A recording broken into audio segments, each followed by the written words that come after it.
Three, four.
Stuck in a hurricane, 'cause everything around you just keeps on turning. I can see you searching for an escape. The fire in your heart, it just keeps on burning. Keeps on, it just keeps on burning. Keeps on, it just keeps on burning. Keeps on, it just keeps on burning. Fire in your heart, it just keeps on.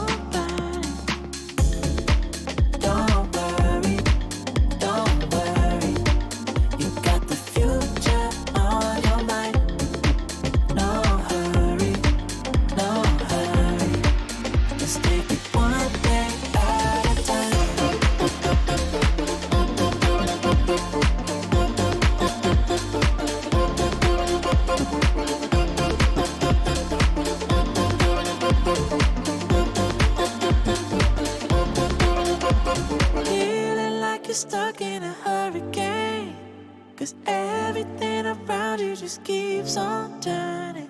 I can see you searching for an escape. The fire in your heart, it just keeps on burning. Keeps on, it just keeps on burning. Keeps on, it just keeps on burning. Keeps on, it just keeps on burning. Fire in your heart, it just keeps on burning. Don't worry, you got the future on your mind. No hurry, let's take it one day at a time.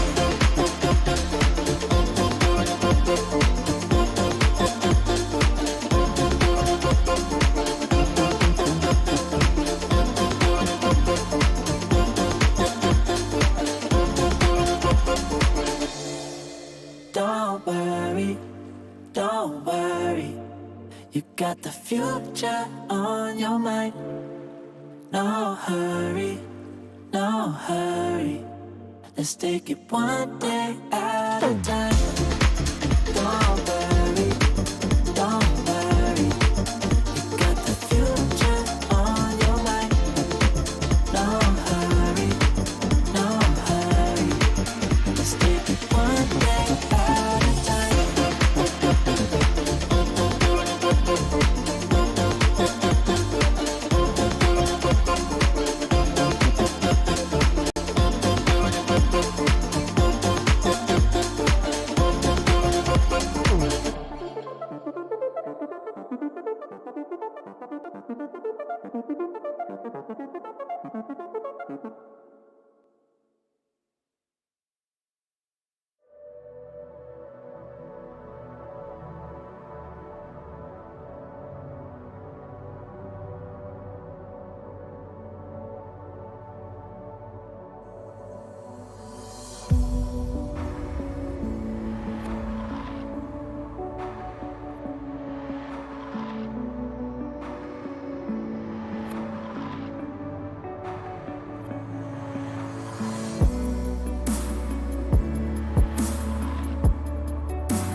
And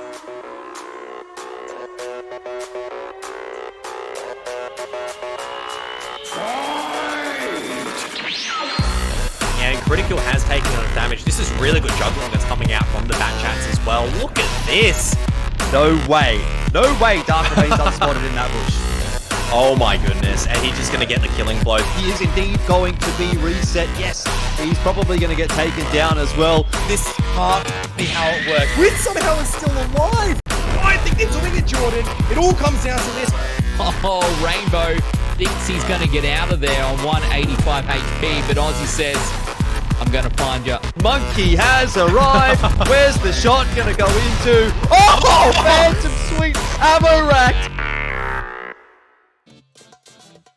Hello. It's another Friday night. It is World of Tanks time. ANZ PL Week 8, in fact. And Week 8's exciting because we've never had a Week 8 before. We never got this far. Normally it gets to 7 and we're finished.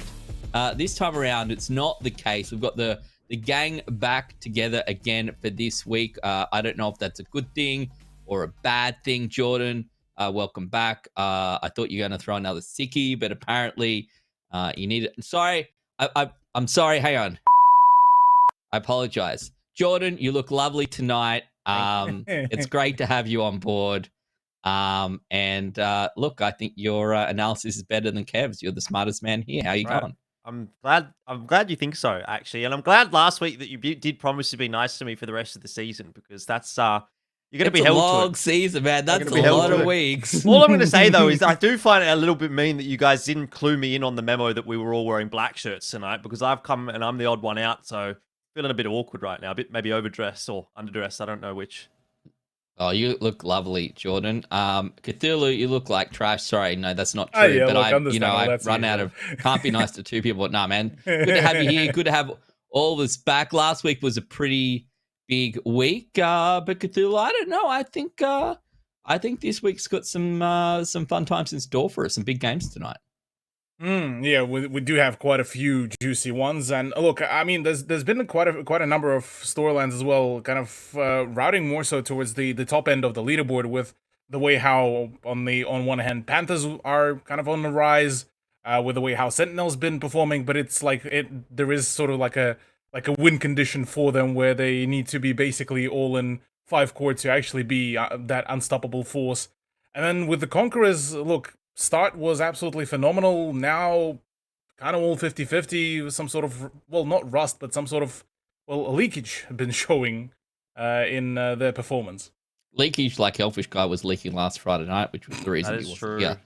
Yeah. Anyway, let's take a look. Talking about last week, let's take a look at last week's results. And Jordan, obviously you weren't here, so I want you to take a look at this. What are the big surprises for you, other than the fact that Sandman got all his predictions? Are they all surprises? That You is tell a big me. surprise. I'll say I don't think Scorpions getting the win is a surprise. Might have expected them to do a little bit cleaner than what they did there, but Bulldogs beating Conquerors, massive surprise for me. Action X beating Sentinels, massive surprise for me. I suppose I probably got 1 out of 3 predictions last week. I actually don't think I'm coming last, which is really impressive considering how shocking my predictions have been so far Out of the this caster group or in general? Because I'm not sure production really counts. Just in general. And I'm also not coming last in the caster group, I believe. But anyway, we'll get to that. We'll in a get to moment. that.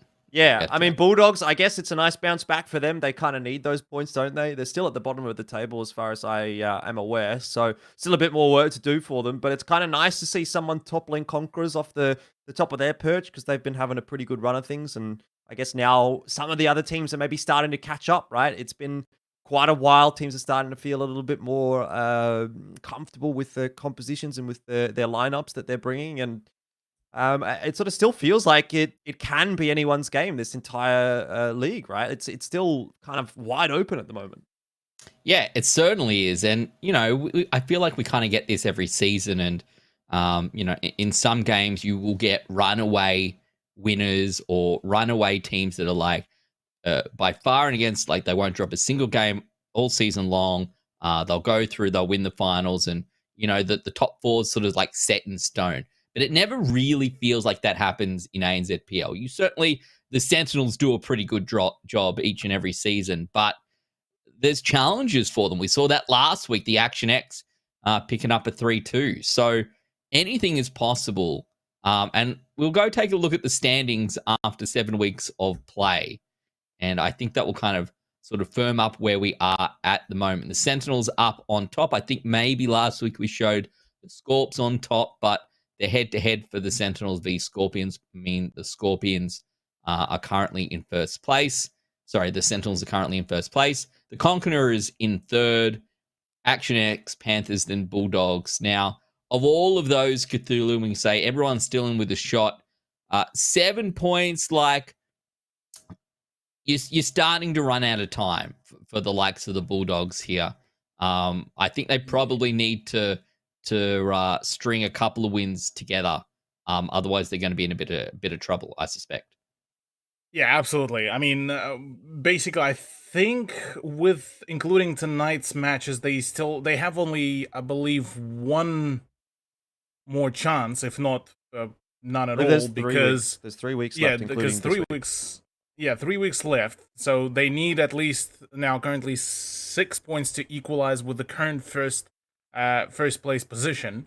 And given that Sentinels, Scorpions, and Conquerors had a relatively okayish run, I'm inclined to say that Bulldogs will basically need to have now a flawless 3-week run in wins, and those have to be like proper regulation wins rather than tiebreaker wins. Yeah, because even with tiebreaker wins, that's pretty much it. We're not looking for tiebreaker wins here. Maybe if they got 3 tiebreaker wins in a row, that might be enough to get them into fourth, but it's going to be a tough one, that's for sure.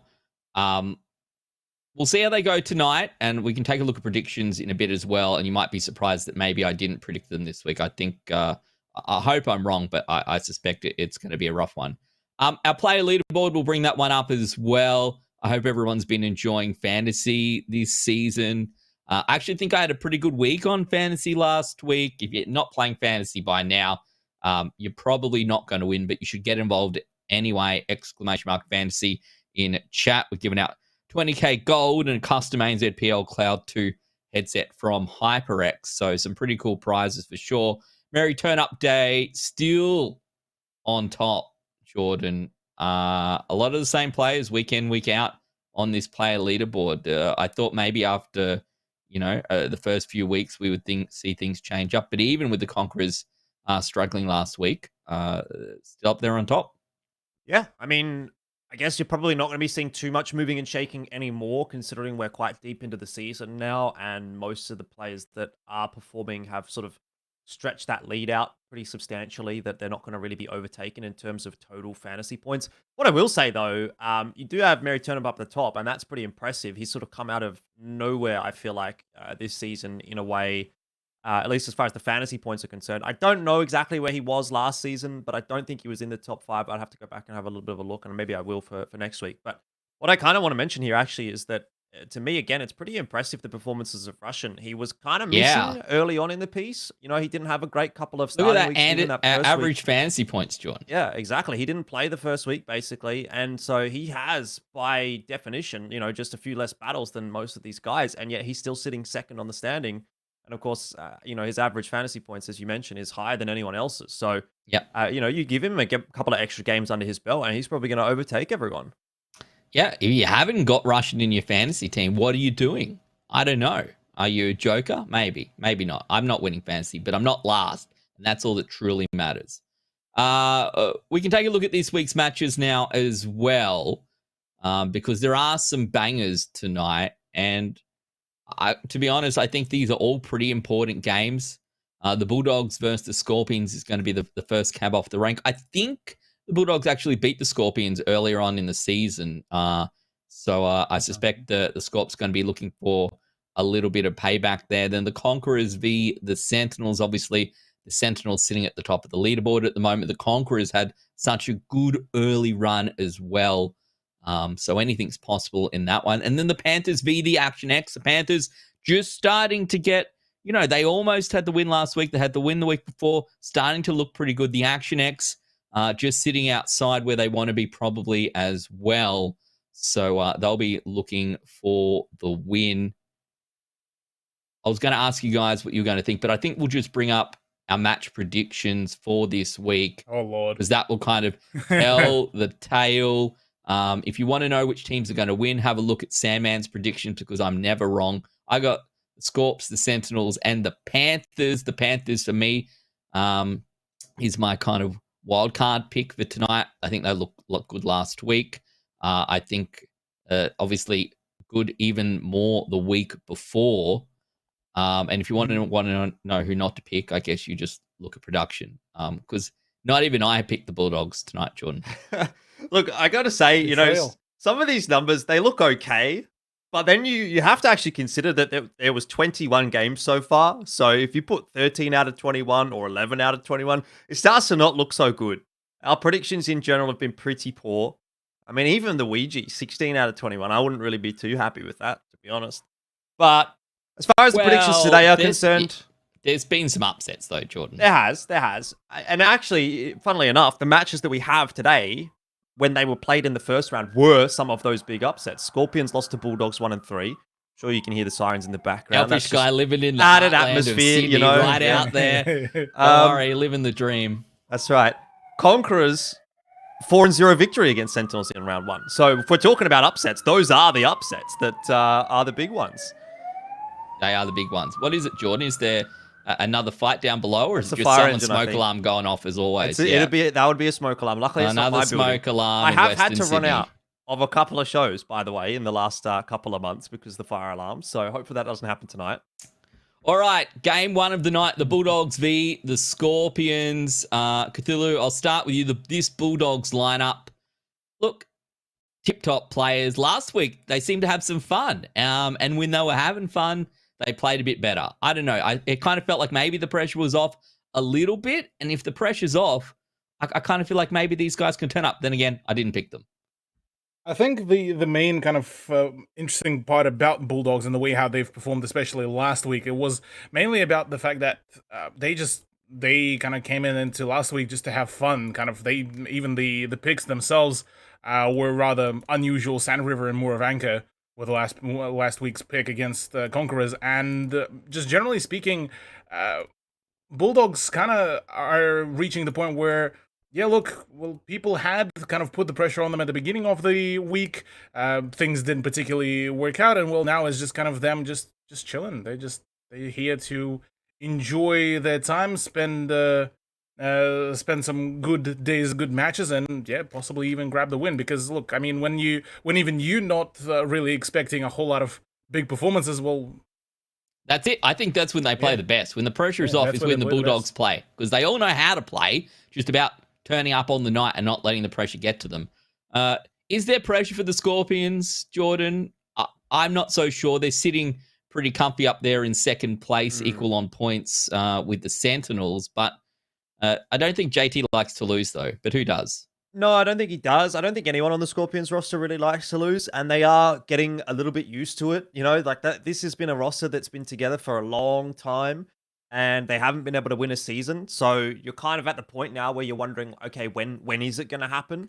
And maybe it will be this season. Obviously, they're looking like one of the better teams, and that's something that we could have said for probably the last 2 seasons, I would say, when it comes to Scorpions. I think they're kind of due. Especially given the fact they haven't been having a lot of roster changes. So as far as pressure is concerned, right now, I don't think there is that much. It's pretty hard to imagine they're going to drop out of the top 4 and thus drop out of the playoffs contention.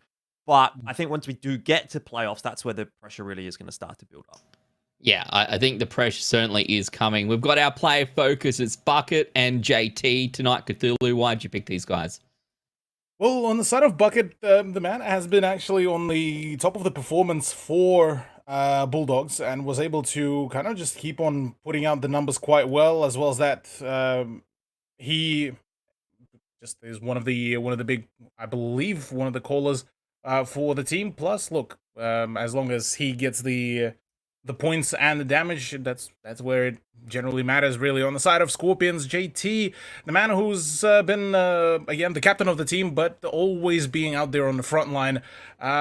Look, I mean, last week we saw him, me and Karath ended up initially critiquing his position back on Mines when it was a defense, but actually ended up sitting in a rather big brain position that did certainly allow a really good overwatch for any sort of flanks. Now, maps-wise and flanks-wise, Mines Cliff and another Cliff, well, Yeah, I'm a little bit concerned why would Bulldogs pick so mines, here's what's gone on. know? Here's what's gone. There's only Yeah. two possible things. One, the graphic's wrong, and it's not because that's what was put in the Discord. The other one is that they've come in, they've gone big brain. We're going to pick mines because when the Scorpions pick mines, it's going to automatically cancel.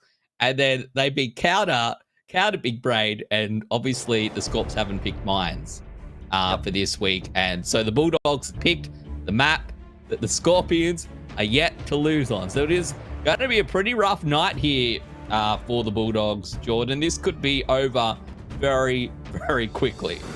Yeah, I think that's exactly how this one has gone down. And that is horrible, horrible news for the Bulldogs. Not to mention the fact that Cliff, I mean, it hasn't exactly been awful for Scorpions so far this season, though we haven't seen them playing it a lot. Let's jump into mines first, though, Cthulhu, and see how things do play out here. Double CS63 from the Bulldogs with a fast mid-kill take. Ravi just climbing up as well to get a sneaky shot onto Aussie as he crosses to the 1-2 line island. But all said and done, I'd say that's good enough for the Scorpions. Yeah, good enough for the Scorpions, albeit that position by Ravi could be a bit of a thorn in the side whenever things get down to getting a crossfire on almost the position of Russian if he decides to overextend a little bit more. Plus, yeah, Aussie kind of, to a certain degree, pinned down there, or at least will have to take another shot to be able to escape out of that position should the rotation need to come around. But in the way how essentially Scorpions and Bulldogs did, yes, whilst the Bulldogs were given basically free real estate in form of that middle hill, Scorpions kind of not even fussed about it. They starting to put that pressure. JT in that 277 should be all good to just sit all down. And oddly enough, nobody's actually watching his position, so no HE spam there to even try to reset things. So might be a little bit problematic, but given that Ravi is already rotating around, it should ease up a little bit later. Well, already a little bit of pressure here on the Bulldogs. Do you recall a bit of an awkward game for Bulldogs on mines earlier this season where Madhouse drove his Super Conqueror off that mid-hill? So hopefully he's gone back into the training room and learnt how to fall gracefully off rather than blowing up half of his tank. 38 seconds, though. They're going to have to get a bit of a wriggle on here, the Bulldogs. They don't have an easy reset angle. Ravi in the CS63 will eventually look for something with HE, and he does get it, but cops a shot in response. So overall, the exchange of damage favoring the Scorpions, and now they're going to put an extra tank onto that Cap Cthulhu, which is going to start to Not ideal. make it a bit more difficult for the Bulldogs to find those resets. You say that AVP is actually already coming in for the flank, and I don't think Russian is yet to watch that flank. Napalm are actually all visibly rotating the turret around to, basically expecting that flank to come, whilst Cows is trying to apply some pressure onto Russian, and actually able to put in at least a shot. That double push by Bucket and AVP could be a little bit difficult to, force out, especially with that crossfire. Yeah. Well, now finally spotted, but between the UDES and the CS, damage should be still pretty good stacked in favor of Bulldogs. That is true, but you do have the backup of Russian on that angle as well. Napalm is still going to be quite difficult to dig out, being that he is in a Super Conqueror of all things. Scorpions are starting to make their move, though, and I wonder if they've pulled a couple too many forces in this direction. JT and Raspberry are kind of getting farmed a little bit on their drive. Well, mostly JT, as those shots are going into him, but those two have not made a clean cross at all. And health advantage is very much there for the Bulldogs, for the defensive side, and it's, of course, Scorpions that have to continue to push their way forward. So, kind of stuck between a rock and a hard place now, the Scorpions. Indeed, yeah. I think the idea was to just overextend straight onto Bucket and try to just take those numbers, number advantage, while CS would be basically just sitting by the rock. But I understand that that plays didn't particularly really work out. Aussie's push against Ravi here could be a big deal breaker because that is a relatively isolated one-on-one, albeit Russian could still very much keep on outputting the damage. But I think his eyes are currently focused on that north flank where that gunfight is actually happening.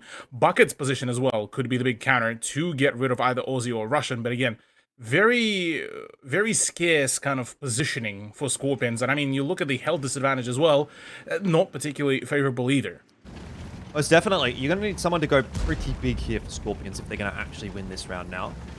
That health disparity is just a little bit too egregious. With only 3.5 minutes left, there's not any real semblance of cap pressure either. Even if you were to send a couple of Scorpions tanks back over to the cap, Bulldogs have already shown that they can get those resets pretty comfortably. So Scorpions are, I think at the moment, really just waiting for a mistake from the Bulldogs. They're not going to get it. So they're going to have to rotate Aussie back. Russian is probably going to have to try and help him out as well to deal with those cross shots. But I don't know that there's really a world where Aussie gets back across safely here. He may get across, but if he does, he'll probably be one shot worth of HP left. And not really going to be a huge factor in the rest of the game. So the push is going to have to come through from Scorpions. They're going to have to try and make something happen. They're driving into a crossfire. They do trade pretty effectively there onto cows, but end of the day, they're going to have to continue to do that. And the further forward they drive, the easier this gets for Bulldogs to trade down cleanly. Absolutely. Look at the sheer amount of damage. Madhouse as well pitching in. That is a good amount of damage. Russian is also on just one shot away. Raspberry just got rid of his repair kits as well as the ammo rack. And now the loader and the driver has been injured. So this is not particularly looking good. JT, Raspberry, and Aussie now all separated and within pretty much just collapsible position. Cows may go down, but eventually this is pretty much a done deal. So Scorpions, first time in a while, losing out on the attack on mines. Not particularly something that we grown accustomed to, but the Dogs might just be able to bring it their way. First time this season, actually, I believe. They played 8 times, this being the 9th now, and that'll be their first loss on the map. So great news, great start for the Bulldogs. And maybe there will be a late season resurgence from the Brisbane Bulldogs. Yeah, well, that's the start they were looking for. Maybe it was a big brain play, Jordan. Maybe they're like, you know what? We're just going to work on mines this week. And if the Scorps pick it, cool. Otherwise, we're gonna put it up there and we're gonna see how we go. But that was pretty convincing. It never really felt like the Scorpions were in it. They went for the cap. It didn't work. They kind of felt like they had no way out as well, Jordan. I'm not sure how many times the Scorpions haven't tried to rush the hill on attack on mines. But this time they didn't, and it didn't work out. Yeah, I mean, I think, to be fair, obviously Bulldogs have a lot of information on how Scorpions might like to play the map. They've seen it a lot, so whether they're going to be playing fast or slow, Bulldogs have probably been able to take a bit of a look at what kind of setups at least Scorpions like to run. Obviously, Scorpions is a team that does tend to change things up week to week, so it may not help hugely, but when all said and done, that looked pretty clean from the Bulldogs. They're going to get some pretty nice fantasy points there onto AVP and Madhouse as well, so can't really be complaining about it too much on that side of the coin either. But I do just wonder, is that going to be a one-hit wonder from the Bulldogs, right? Or are they actually going to be able to beat Scorpions again? We do have to remember that they were able to beat Scorpions earlier on in the season, so it could be a bit of a, maybe a stylistic matchup or something like that, where Scorpions just don't play very well against the Bulldogs for whatever reason. And that's, I think, something that we're going to get to answer over the course of this evening. Because if they go down twice to the Bulldogs when Scorpions is basically sitting at the top of the table, then there's clearly something up. Yeah, it is possible that that Madhouse is the salmonella to JT's Zinger Stacker. But, I don't know if it's really rock, paper, scissors or not. But you're right, they won earlier on in the season. I don't know, Cthulhu. To be fair, I don't necessarily expect teams to win on the attacking side of mines all that often, even though the Scorpions have shown us that they can so far this season.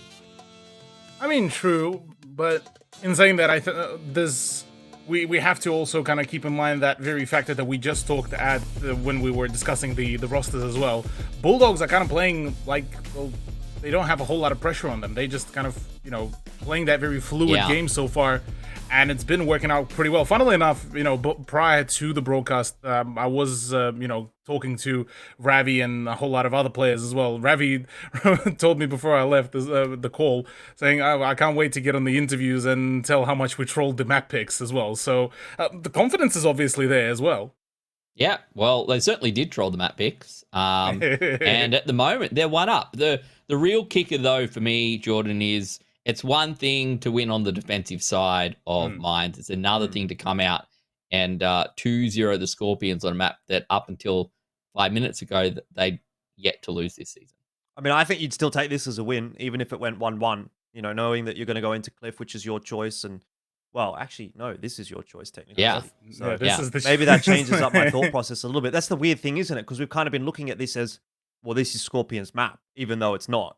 So I guess, yeah, the argument probably is you do need to 2-0 here, but I almost still think it's a win if you get the 1-1, right? When you're going up against a team that's never lost on this map, to even take one off them, that's pretty good. Look, as the team that's currently sitting on the bottom of the leaderboard, if you can 1-1 anything, I think that's a pretty good start. And I kind of always feel that Cliff is particularly 50-50. So if you can make your way through to the tiebreaker against the Bulldogs tonight, you're not in a bad spot. And we know that, I don't know, the Scorps don't have that good a run on Cliff tiebreaker. But here we go, Jordan. This is the hill rush that we're looking for. It is indeed, and these are generally the positions which Scorpions are able to excel in, but it's not looking like that's going to be the case this time. JT, he gets absolutely booked on that cross, down to half HP. You've got two CS63s up on the top, already losing their battle in the 2v2. That's why JT is trying to go up here to help them out, but I don't know that that's going to end up working out for the Scorpions. They've already lost Aussie, Napalmer, and JT. While you'd argue they might be able to clean up the CS63s if left in isolation, it's not quite going to be that because basically everyone is now piling in onto that hill. Scorpions are down on HP, equal on tanks right now, but if they can pick up Bucket or AVP, maybe they can still swing the tide. Wait, what is Bucket was doing? What was he doing there? Obviously, well, Russian will get mopped up in just a brief moment, I would imagine. They've got Guns in the game, yeah. Madhouse is also there as well with the DPM. Now, the main issue being that JT is still on 1,000 HP, did not get damaged at all amidst all of that chaos after he pushed up the hill. And this is where the problems start compounding. This is not good. Bulldogs might just have to pretty much cling on Madhouse's health pool, and with Napalmer continuing to farm up the damage from both sides between himself and JT. Even. It's literally even. It's literally even. JT, if he gets one more shot in here onto Madhouse, he might be able to take him down. Napalmer on the swing. Madhouse can't turn his turret in time. And now we're back down to the 2-on-1. Sold that makes a huge rotation. And it is the untimely end of Madhouse. Now a 2-on-1. And of course, at 113, damaged ammo rack, damaged gun. It's not going to be a fun time here for Soldat. He's going to need some serious luck to win this fight. JT would need to bounce this shell, but he won't. And Scorpions will walk away with the 1-1. It was a tight thing. Very tight indeed, but Scorpions proved to be just a little better in the brawl. They were, they know it, they've done it. They've done the same thing time and time again here on Mines, and they come out with the win. Cthulhu said it earlier, it was wild that JT was still sitting around on the battlefield with the 1,200 or so HP. You got absolutely demolished on the cross coming up. But at the end, he's the one that's left out, and he's the one, Jordan, that gets the winning shot. Yeah. Very, I mean, it's a very tense thing there, isn't it, right? It comes down to just, individual shells penetrating or maybe going into the correct tanks, and that's what I was saying. When Bucket was 1 HP, I think there was one other guy there for the Bulldogs that was 1 HP, and that was kind of the tipping point. If Scorpions could get those two tanks out of the picture, even though they were at almost a health deficit, they would be able to turn that fight around just because they had the extra guns in the game and they would have had that extra damage output, which ultimately ended up getting them the win. Again, a good game there from Madhouse, 3.9k damage, but ultimately he took a little while to get into the battle itself. Obviously, he was sort of sitting a little bit isolated away, kind of taking a bit more of a sniping role on the tanks that were driving up the hill and wasn't able to effectively use his HP to juggle the aggro with the rest of the Bulldogs players. So he comes in full HP. That's well and good, but when everyone else is dead, ultimately you just end up getting focus fired by the 3 or 4 remaining tanks there for Scorpions. So I really like the way that Scorpions played it out. I mean, unfortunate for Aussie that he doesn't get to take too much part, but he did do his job, had to take control of that hill. Napalmer had to take control of that hill. And I think from there, it was kind of a play the situation type game for Scorpions, where JT ultimately then decided to send it as well. And the E5s up the back, just taking their sweet time because they're a little bit slower than the rest of the lads. But yeah, very, very nicely done from Scorpions. And, it shows they've still got it. Yeah, they certainly do. I think as to be expected. Honestly, you can say maybe, well, the Bulldogs actually had some plans for tonight. They'd maybe practiced a little bit here on Mines. But at the end of the day, this is something that, the Scorpions seem so comfortable on, particularly on defense. It's going to be tough to get one out. But getting the defensive side win is certainly not a bad start. Now, we almost missed this one at the start. It was 2-2, and AVP was looking pretty rough, but Napalmer maybe a little bit worse. And this is the point for me, Cthulhu. I'm like, JT, what are you doing, bro? You're on 1200 HP now. You threw so much away. But in the end, they came out with the goods.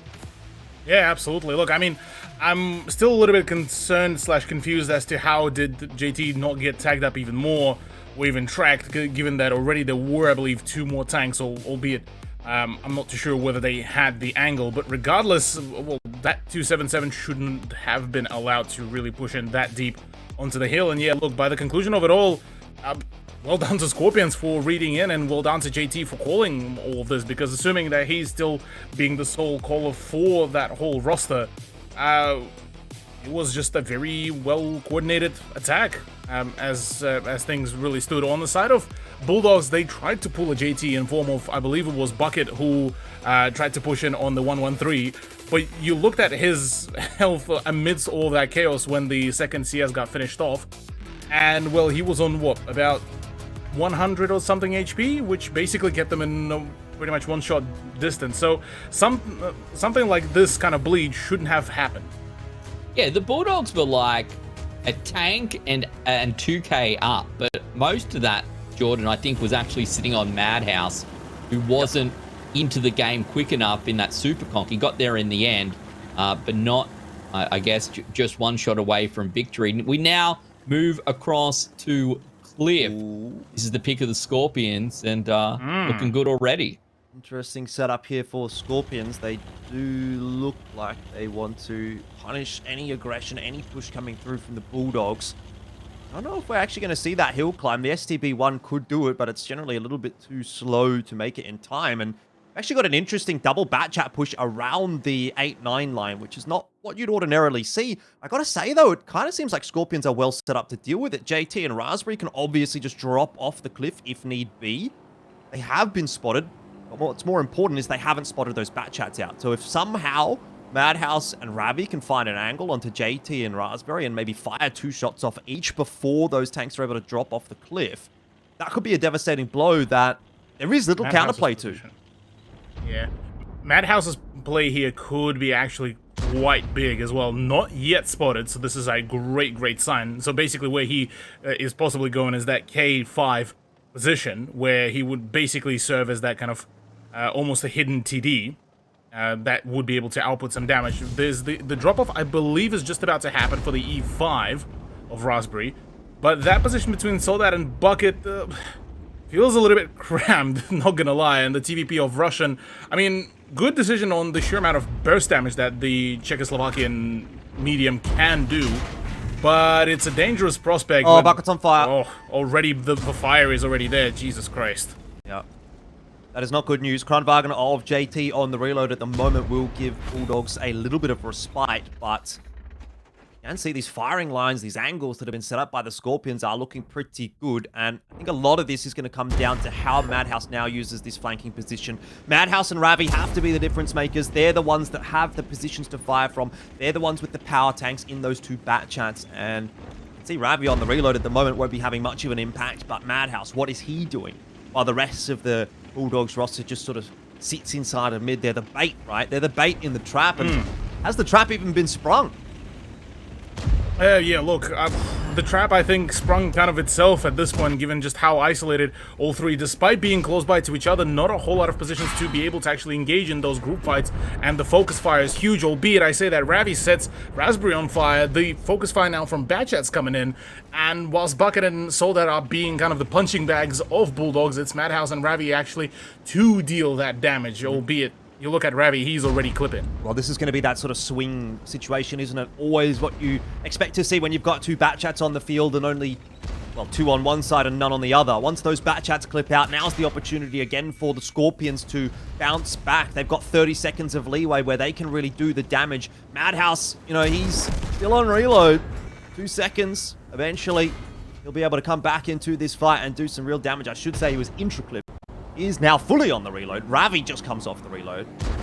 Napalmer is going to be able to finish Madhouse before he can get that next clip off. And unfortunately, I just don't think Bulldogs have been able to do enough in their quote-unquote power plays compared to what Scorpions have been able to do, right? It's a give and take kind of a battle when you've got those bat chats, and unfortunately the Bulldogs have kind of taken more than they've given in this respect, and Scorpions are looking pretty damn healthy at the end of the game. Rami's 1800 HP, that's fantastic for a bat chat late in the piece, but when you're the only tank left against 3, and one of those is a TVP, which Russian is just using to absolutely farm him. Napalmer runs him down, knocks him off the cliff, finishes him off, and I think that pretty much sums it up there from Napalmer. Someone turned that into a GIF. I'm sure you could get some good use out of it. Getting absolutely bullied there by Napalmer in the end, but the Scorpions coming out looking good. The attacking side of Cliff, that's a great start for them. We didn't see that original. We see so many very quick early brawls in the middle of the map, and they took their time this time around. They did. Took a little while, but we got there in the end. And I was waiting for the bat chats, maybe, Jordan, to do a little bit more. I guess that's the problem, right? Either you do the damage or you're in trouble because you ain't got the HP to take it. Yeah, I mean, with that kind of a setup, inherently what you're doing is basically you got 3 tanks in the middle of the map saying, hit me, I'm the punching bag, while the 2 bat chats are on the outskirts looking for angles, looking for the moment where they can really strike and dump, 2,500 damage or whatever onto a tank. Unfortunately, they're not. I don't think they've really been able to do that there, the 2 bat chats. Madhouse only got 793 damage out. Unfortunately, that's just not enough, right? I don't know how many shells he actually fired there, but I think he probably got 2 clips off. I would have assumed he would have had time to get at least 1 reload. Maybe he didn't. Maybe because that whole time he was skirting around the outskirts, he couldn't actually find an angle, and so he only got 1 clip off. But even then, 2 shots out of what is 5, I don't think is a great conversion rate there. So you just need to be seeing bigger numbers coming through from the bat chats there. Ravi obviously did pretty well, but you'd have to say maybe a lot of that damage was non-consequential because it came later in the game. And end of the day, pretty decent numbers being put up across the board from Scorpions. No one really lagging behind. JT, you could argue, not too much damage out from him, but, he's not really in one of those tanks that is necessary to do damage in, right? He's in a Kranwagen, he's sitting in mid, he's soaking up a lot of the damage, he's doing the spotting, he's doing a bit of work, right? He bounces 1,300 damage. So he's kind of getting value out of other things compared to just the damage. So I think he's sort of fulfilled his role. Whereas when I look at the Bulldogs, a couple of the lads maybe not quite getting the output that they needed. Yeah, we take a look at these replays. Cthulhu, what are your highlights? Obviously, we'll see Madhouse go all the way around. The bat chats took a long time. They did a lot of roaming before they did any shooting. Yeah, a lot of roaming for not a whole lot of actual result, really. Honestly, I would have thought that maybe an initial kind of attempt to have either the STB or the bat chat to try to take the hill would have been a different kind of thing because it would have been serving as that kind of spotting beacon. Unfortunately, none of that really came to fruition, and assuming that the idea of the double bat chat was just having that double clip potential to be able to just swing at least and isolate one of the tanks and just completely burst it down. Unfortunately, none of that really came to really happening, or rather none of that impact play really happened. And on the side of Scorpions, look, I mean, they've kind of split the whole map in half. They've taken a really convincing kind of left half of the map into their hands, and yeah, look, the TVP, I mean, by the end of it, you look at Russian, he was barely touched at all with all of that damage, so they kept him as like that very standard almost support tank, just keep him there in the distance. He's got the burst damage, just keep him for the burst damage and then get him on the reload. And whilst the rest of the team still had really good brawler tanks, and yeah, as it stands, Scorpions just had a bit more of a concise kind of idea. Yeah, well, I think it's just tough, right? When you've got one bat chat all the way down the bottom and one all the way up the top, and your enemy has 5 tanks sitting in the middle. You really got to make that bat chat gun work, otherwise you're going to get punished for it. So right now, the Scorpions will find themselves on match point. 2-1 is the score. They pick this one up. They'll find themselves with 3 nice points, put them up on top of the leaderboard. The Bulldogs, we said at the start, they're running out of chances this season, Jordan. Gonna have to find a win right now if they want to keep this going. Well, it's that full auto-loader setup again from Bulldogs that we've seen a few times over the course of this competition. Something that we tend to get a lot from the Conquerors, actually. Not necessarily this composition exactly, but kind of mindset where you have the full auto-loaders. You really just want to have one big explosive fight and finish it off then and there. That'll be what Bulldogs are hoping for. They don't want a long extended brawl here, Cthulhu. So Scorpions, Exactly. if they play this one slow and just get a bit of chip damage here and there, they will ultimately win this fight. Yeah, they will basically. The idea for Scorpions will be to try to weather out that whole storm of just damage, and you are very much correct here, Jordan. The sustained kind of damage, the sustained fire, and the, well, round will basically be the solution to a whole lot of things. I mean, you look at Raspberry bringing out the WZ-111. Actually, matter of fact, 2 of those, plus the CSs for some extra kind of damage, and if there is a need, have a quick rotation. And the STB, I mean, it's just that almost a DPM king as well when it comes down to the meta tank. So all in all, look, that sort of bleed from Napalm was a little bit unnecessary, but regardless of that, good initial kind of pressure here. Yeah, I mean, it's good pressure on both sides. I think at the moment, can't really say one team is necessarily ahead of the other in terms of the trades that have been exchanged. Looks like a 3-for-3 so far. Map control-wise, maybe you'd give it to Scorpions, particularly now with Napalm being able to climb up the Lighthouse Hill without really too much of a contest. And the slow and steady kind of gameplay, I think, still also favors Scorpions, not necessarily just because they're on the defense, but as long as they're keeping vision on these autoloaders, they're kind of getting a bit of an idea as to where the offensive might come, and that makes it a bit easier to play around this autoloader lineup, where if they don't lose multiple tanks on this first engage, they're kind of going to be fine. Yeah. Starting to work their way forward. It looks like they want to bully Raspberry a bit, but this is quite predetermined, I think, from them. Scorpions would have known this was coming. They knew there were tanks in mid. They should have an adequate setup to deal with it. Raspberry is getting farmed a little bit. So is JT. I see shots coming through from Napalm up on the hill, but they haven't connected. And in the end, Raspberry actually does drop. Now, though, there should be a moment of time where Scorpions can try to look to bounce back. They should have a couple of those tanks on the reload. Question is going to be, can they do enough damage in that time to actually make this worthwhile? And I'm seeing not a whole lot of damage actually coming out of the Scorpions at the moment, and I'm starting to wonder, have they waited too long? Yeah, with Aussie dropping off, he was a big player to have that kind of the clause for the crossfire ready. Russian is hurrying up, and well, there's the finisher, and finally, trades. all of a sudden, 2 quick trades do come around. But the moment AVP and Cows do get off the clip, Russian could beats be AVP. popped Russian very beats quickly. AVP right now 1v1. It's just a question of whether or not he gets backup. If AVP and Cows work together to take down Russian, that's going to be the difference maker. But JT is looking to find the time to strike. He's found a fire onto Cows. He's blocking the shots on Russian as well. That's huge. And Scorpions can still find a way to win this battle. AVP on reload can do nothing about it. It's down to the 2-on-3. Again, the numbers are favoring the Scorpions, but not for long. JT picked off. Russian has to strike, but he's got no idea where Madhouse is. Yeah, the moment Madhouse gets the clear shot onto Russian, that is a quick cleanup, because whilst AVP is still clipping, Madhouse would basically be the one to do the work, but he's actually just about to come off the clip, so fresh set of rounds, and him being able to actually take on both Russian and Napalm, as long as he does it within the same clip size, should be pretty much all workable. Now, the main idea here for the Scorpions would be to just essentially play Ring Around a Rosie. They are on the defense. They will have to force it, but 3.5 minutes of Ring Around a Rosie, I'm very much dubious. Yeah, that is actually I going to agree. come to fruition. I don't think this comes down to the game timing out. The way that Scorpions wins this is by outplaying Bulldogs somehow. It's going to have to be a massive outplay, because those 2 Bulldogs players can afford to eat a couple of shells each before they're going to go down. And of course, for Scorpions, they pretty much have to be pixel perfect here. They need to be taking shots without taking any in response. Napalm is going to try and work his way down the hill, but he's really going to have to be quick about it, because AVP, you can imagine, could be hot on his heels. He isn't at the moment, but he's certainly looking for him. And now the question is, can anyone find an angle? It doesn't look like it.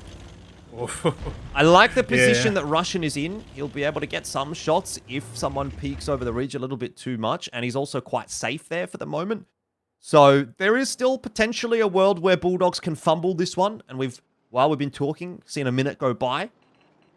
Means there's only 2.5 left here for the Bulldogs. They're going to have to start to move. They should still feel confident about this one. Madhouse, especially being in a bat chat autoloader, really does help out quite substantially. And I think Napalm has gone a step too far forward now. and he'll be taken down for free. So that pretty much sums it Okay. up, I'd say. Russian cannot survive for 2 minutes on his own. Yeah, albeit, I mean, look, if he somehow manages magically being gifted that kind of free farm on one of them, and Bulldogs all of a sudden decide to, peek him one by one, this could end up being rather tragic. But yeah, already with Madhouse speeding towards Russian's position, EVP is basically just a punching bag until the Batchat does arrive there. And well, yeah, the time is basically of the essence. Ooh. There's the finisher on the VZ. Hang on a Surely. second. Well, I mean, in reality, Yeah, there we wasn't anywhere for Russian to go. I thought for a moment he could dance around that rock, but if he had to go back, he couldn't go back up the cliff, so he was pretty done there. In the end, Mount House clutches it out in the 1v1. Bulldogs put it through to the tiebreaker, Ben, so at least they've got Ooh. themselves a point out of tonight. But the question is that enough for them? I think it's enough for Scorpions. Is it enough for Bulldogs? I don't think it's enough for the Bulldogs. I think it's maybe if they get a point this week and then 3 next and 3 the week after, sure. But I don't have any faith that they're going to do that. However, tonight's not over. They could find another because we're going to go back to Cliff, and that was pretty close. So the tiebreaker, obviously, we know starts off. The choice of side will come down to fastest attacking side, and since both teams won their attacking side on Cliff. And that one then was quite dragged out, though, by the Bulldogs. So I would imagine that the faster attacking side was by the Scorpions previously on attack. Having said that, Jordan, when was the last time we saw a team pick attack when it came to the tiebreaker? You know what I mean? Yeah. Even though both teams just one attack on Cliff, when was the last time we saw someone pick attack? They almost always pick defense. Anyway. Yeah, I don't think I've ever seen it. Yeah, I don't remember either. Even when the stats say otherwise, I don't remember the last time. We take a look at the scoreboard from the match, and AVP, the standout there, Cthulhu, looking pretty good. Plus 112 fantasy points. Not a bad start at all. Very nice indeed. Yeah, look, AVP did a pretty solid job between himself and Cows, actually. That really good kind of team play right on the middle. And look, I have to say, at least to a certain degree, it did come off the back of, well, one of the CSs kind of going down rather early, whilst the other CS wasn't there for any sort of, crossfire. Because Donut was there in full control of not Bulldogs, pardon me, of Scorpions. So that is quite a heavy position to have the possibility of contesting, and being unable to do so felt rather almost counterintuitive. So I'm not particularly too sure what happened there, whether it was just a confusion and a kind of communication flood for Scorpions, but the way how Bulldogs handled themselves, I gotta give it to them. That was a really good focus fire, and the way how finally now that double bat chat worked out, actually they managed to pace themselves really well. They did. I was concerned at the start again. I was like, oh, is Madhouse too far away from the fight? And I don't know enough, Jordan, to say one way or the other, but it felt like the Scorpions did manage to kind of bring themselves back into that game, but not quick enough, even though they got the picks that they wanted. By the time the fire came back from the Bulldogs, it was quite decisive, really. So, yeah, the Bulldogs, to be fair, look pretty good there. Don't want to take anything away from them. For the Scorpions, thinking of going into this tiebreaker, I'm taking a look at who the Scorps have lost to this season, and the only full loss is to the Bulldogs. So it would be quite a wild ride if they've had a full loss and then an overtime loss to the team that's currently on the bottom of the leaderboard, noting that the only other loss, overtime or otherwise, is to the Sentinels, who are currently in first place. So it's pretty rough if the Scorps go down here, Offish Guy. Like, you can't afford to lose to the Bulldogs when no one else is. Yeah, I mean, I guess to an extent that is true, but looking at their past history, they're 3-1 in tiebreakers. So it doesn't, I'm not super concerned for Scorpions going into this one. I think this is a pretty familiar territory for them. The only tiebreaker they've actually lost this season was against the Sentinels. Yeah. And, we know that there's a little bit of like voodoo magic that the Sentinels somehow have over the Scorpions, where they can continually manage a reverse sweep against them. I would say, I'm still backing Scorpions here. And to your point, can you afford to be losing to Bulldogs if no one else is? Well, yes, I guess, if you're beating everyone else. If you're beating everyone else, you can, yeah. It just seems like a massive waste, doesn't it? I don't know. It does. And it might mean that they don't get, like, first seed or something like that going into playoffs, and that definitely is a discussion point, you know, that we can bring up maybe in the last week or the final 2 weeks. But I think as a general point, if Scorpions get a point out of this matchup, they've done enough, right? They're already sitting at the top of the scoreboard. Again, like I said, chances are they don't drop out of the top 4, and as long as you're in the top 4, you're in with a pretty good chance. You are. I think, obviously, with different format this season as well, you really would rather be top 2 than, you know, 3rd or 4th, that's for sure. But if you're good enough, top 4 will do it, and we saw some upsets last season where 3rd and 4th came through and ended up being the 2 teams making it through to the grand final. Cthulhu, this was a pretty tight point here. The Scorps had more tanks, but less HP, and just not enough. But I think they took it maybe closer than we expected, though, in the end. Yeah, it definitely was much closer. I think, generally speaking, for Scorpions, they have that sort of a week where they're not too fast, because whilst, yes, they could be dropped down to 3rd, maybe 4th, but that top 4 kind of position is so very much spread out, or rather, that top 4 is spread out against the bottom 4, that they can really afford to do so. Now, locking themselves at least 1 point is all good and all fancy. They're basically banking on the fact that the Sentinels will only be able to either, well, only lose or lose in OT. So, I mean, it's not out of realm of reality, and the Conquerors could really pull up with a big win. But after the series of unfortunate events that have been happening for them for the past, what feels like 3 weeks, it is rather, well, dubious of a kind of idea to have and to kind of play around with. So for Scorpions, I reckon they could still, if they do wrap it up in OT, that's fine. They pretty much chill, and they really only needed those 2 points for this week to kind of make it work. So maybe playing that sort of for the sort of upset on the leaderboard, sign me up for that one, I reckon.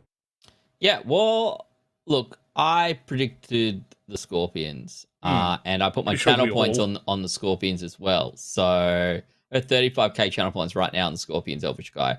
So this is a little bit concerning. Look, yeah, and it's never going to pay out well when they win. But, I don't know. I know that the Scorps have only lost once this season in overtime. But I always remember the times where I think on Cliff, they threw a tiebreaker. So, again, probably actually against the Sentinels. So does it apply against anyone else? Probably not. Probably doesn't count against anyone else, I guess. Maybe the voodoo maybe only works on, between the Sentinels and the Scorps. The other key point is that it is Friday the 13th. So I don't know if you're superstitious at all. I'm not. But, some people maybe are.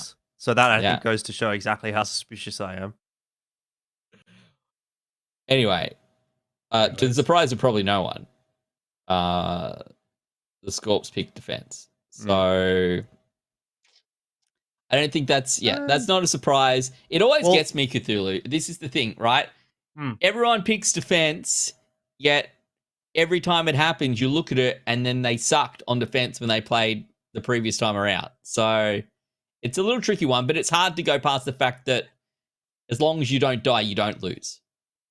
Yeah, well, especially in Scorpions' case as well, they kind of ended up losing due to the fact that it was a very slow rotation from a number of players. So, should that rotation came a little bit earlier, I reckon we could have actually had a completely different round. So, I think this is legitimately the only reason why we would be seeing Scorpions pick defense. Plus, I would assume that, again, the strats are certainly there and the calls are there. So that's my kind of assumption that I'm going for. I'm sure JT will call me out later down the line.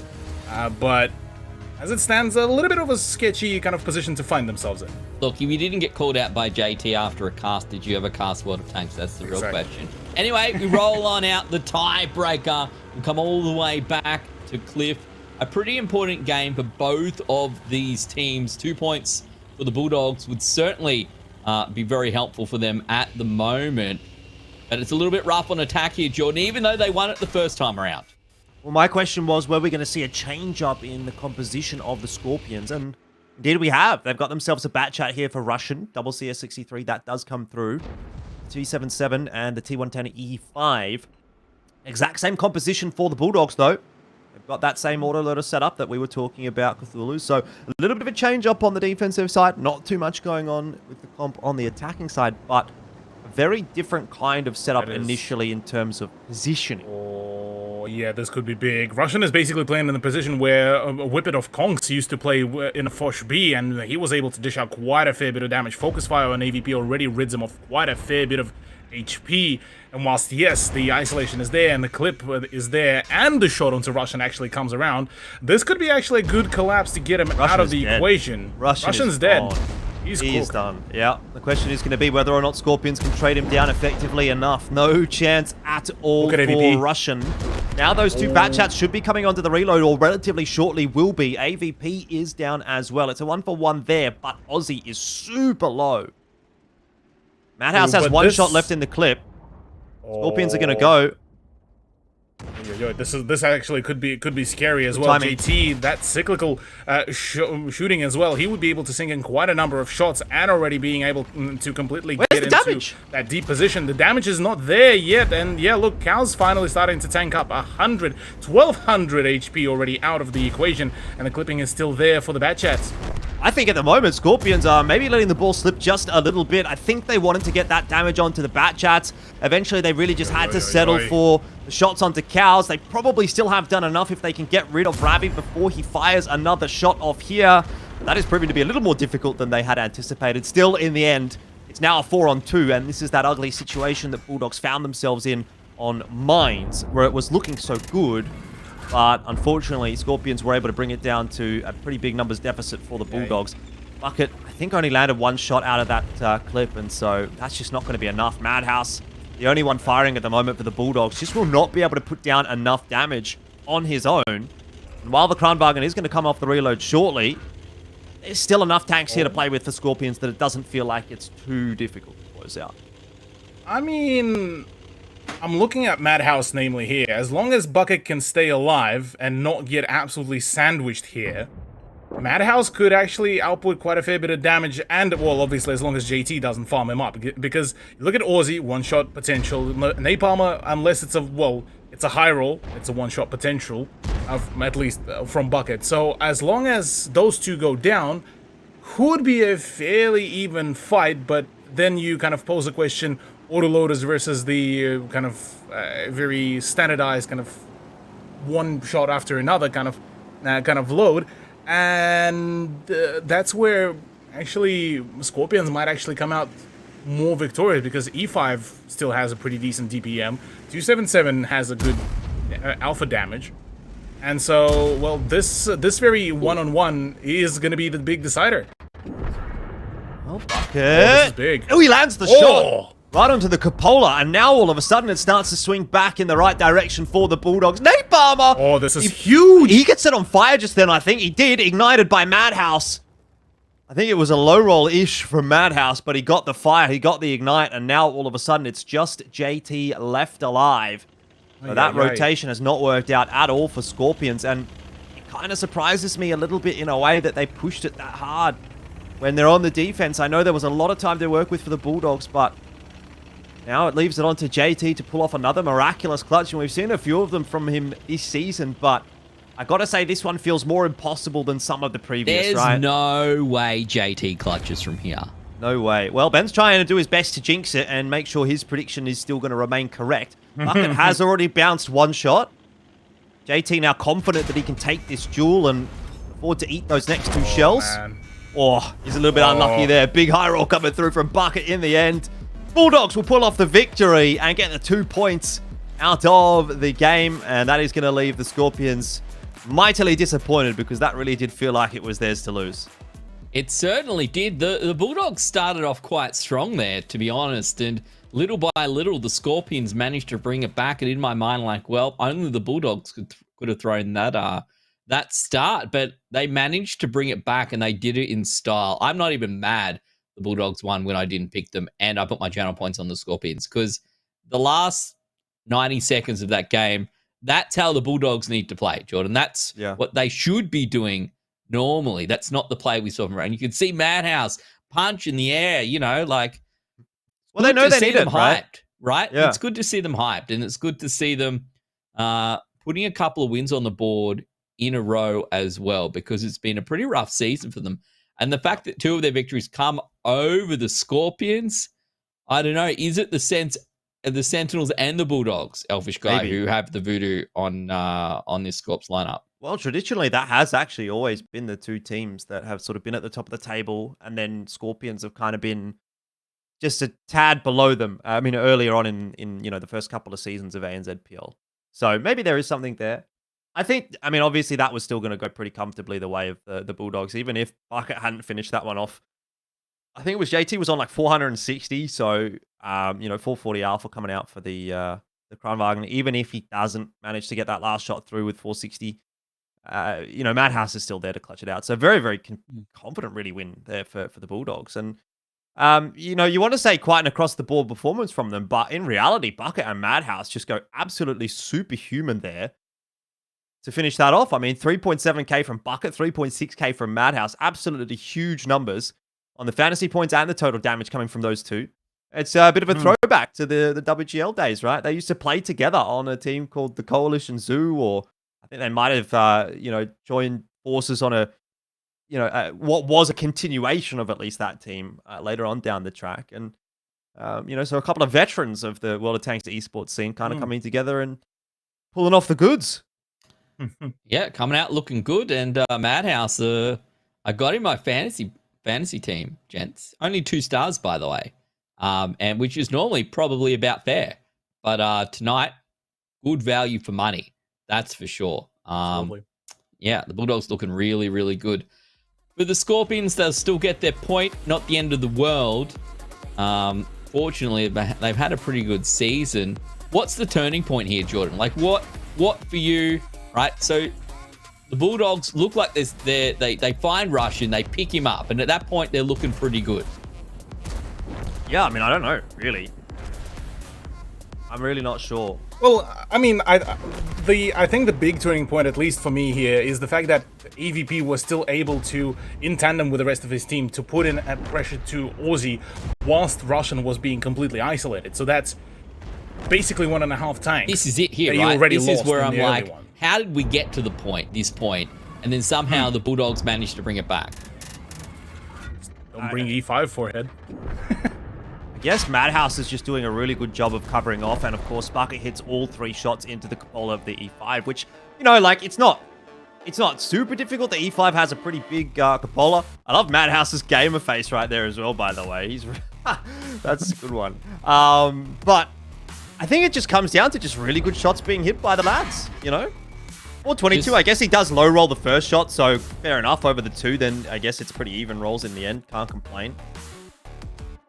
They look good. It's the old just click heads sort of thing. Just click the cupola. Yeah, kind of is. It's like they're going to run at you one by one, right? They're making that mistake. You still need to be good enough to punish that. And of course, in the end, we see that they were. So credit to them. Yeah, it's a wild ride. Tonight's been a wild ride. That game had a lot of turns. But it was fun. And the curse continues. You picked defense, even though you lost the last time you played defense on that exact same map just like 5 minutes ago, and then you lose on defense again. Now, I'm not saying it's a bad pick, Cthulhu. I'm just saying, why does it keep happening? Look, in defense of Scorpions, they did try a completely different strat with the way how things were going, given that it was still, for the majority of it, it was still a full autoloader setup, so not a whole lot of things really changed from, at least pick-wise, for Bulldogs. But it's the positioning, and I think it's just, unfortunate that the damage rolls didn't particularly go in the favor of Scorpions, and the fact that that initial drain of HP kind of didn't really go the way how they wanted. They probably would have expected to have the Batchat fully drain Cows or AVP of their health pool with a singular clip, but at the end, Russia needed still to at least have 1 or 2 more shots to defend himself off from those double Batchats. And I think this is where kind of things started going in a downward spiral, which Scorpions kind of just couldn't really avoid a whole lot, or couldn't really counter, or at least, well, maybe not enough copium was used for all of that. Yeah, I don't know. I don't know if there is enough copium in the world for tonight. If you're on the Scorpions team, look, I guess the copium is that fortunately they've stacked up a lot of wins this season. They've stacked up a lot of points. They came into tonight equal first, at least on points. Only the head-to-head being the difference between them and the Sentinels. So for the Scorpions, look, you'll take your point. You say probably would have preferred two. For the Bulldogs, they've now managed to string 2 games in a row across 2 weeks. A couple of points on the board tonight. Jordan, I can't help but think for the Bulldogs, they probably could have got away with 3 points if mines had gone a little bit differently. Yeah. Yeah, I mean, there was some close games in there, definitely. I mean, I think the same thing can kind of be said for Scorpions, right? There was 2 individual rounds that really did come down to, like, basically a one-shot on either side. Would have been the difference maker. One went to Scorpions, one went to Bulldogs. So I don't think you can really say either team was, like, too unlucky or too unfortunate in either case. But yeah, I mean, both teams probably walk away from that feeling like they could have won that one clean, outright 3-1, probably. End of the day, though, not the case. The points went to the team that kind of needed it a little bit more so. Yeah. I think that's good for the health of the league. From a narrative perspective, yeah, the closer we get as we get to week 10, the last week of regular season play, the more teams that are a win away from top 4, the better. And potentially we'll get to the end of tonight and we'll get to the end of next week even. There will be all of these teams, potentially 6 teams within shot of top 4. We'll obviously know a couple of teams locked, but there'll be some scrappiness for the bottom. And look, again, that's all you need. Cthulhu top 4. If you take it, you're in with a shot. Absolutely. Look, I mean, I'm just happy to see those upsets continuing to come through. Look, we thought that it would be just the first few weeks of the upsets to happen. We still get those. And the coolest part about tonight's upset as well is that up until today, this was actually, we didn't see Cliff in the season from Bulldogs. So first appearance on the Cliff for them, and they managed to pull away with a dub.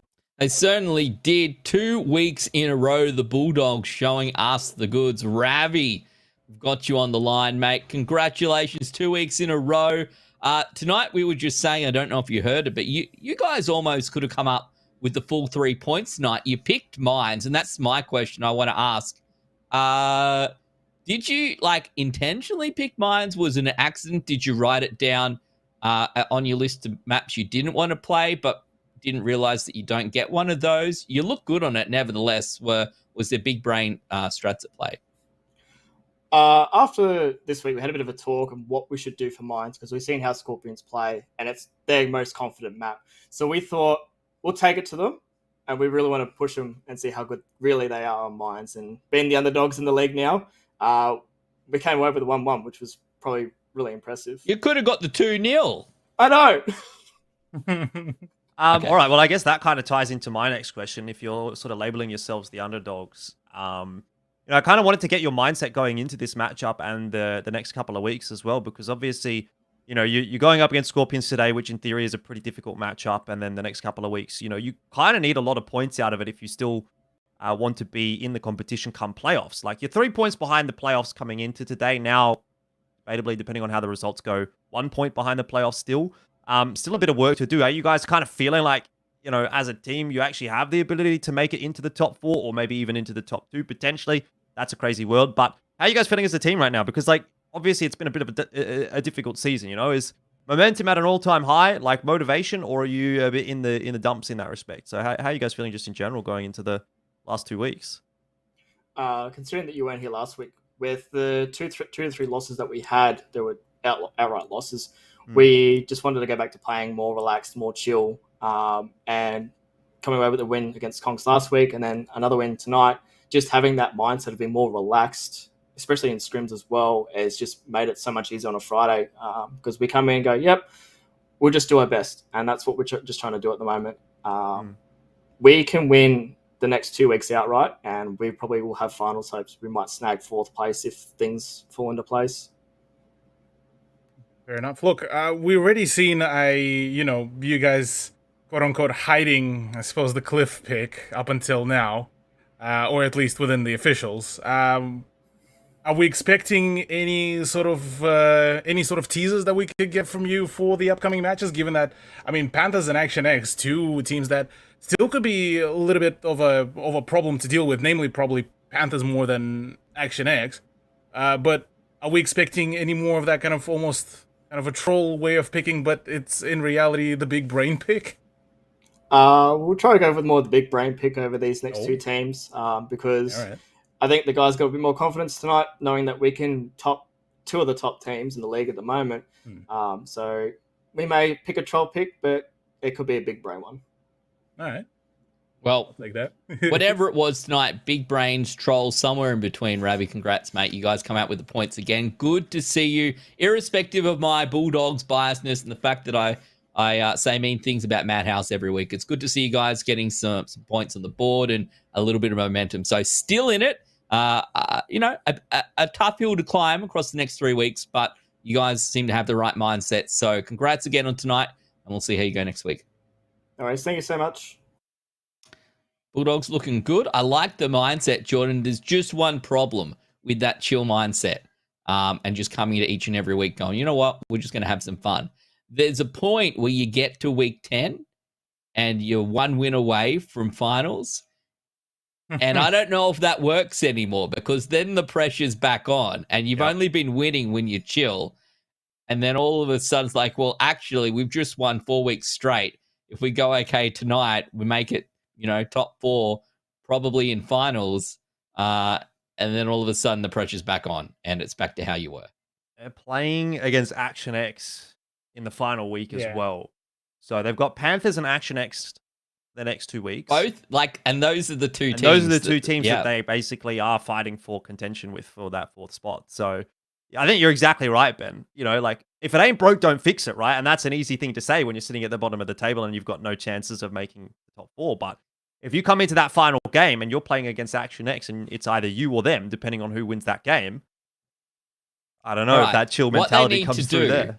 The only way this works is if they all wipe their memories of the scoreboard just before each game and they don't know where they are, or they all don't look at the scoreboard and Madhouse tells them every week, we're at the bottom, we can't make it, we're at the bottom, we can't make it. And then they get to the end, it's like, surprise, we made it. None of that's going to happen, and I'm probably just wasting everyone's time, so we probably should just go to a break. Nevertheless, everyone's still in it, and I think only production got that pick right. We'll check that one out later. Now, we'll take a quick break. When we come back, it's the Conks v. the Sentinels. We'll see you soon.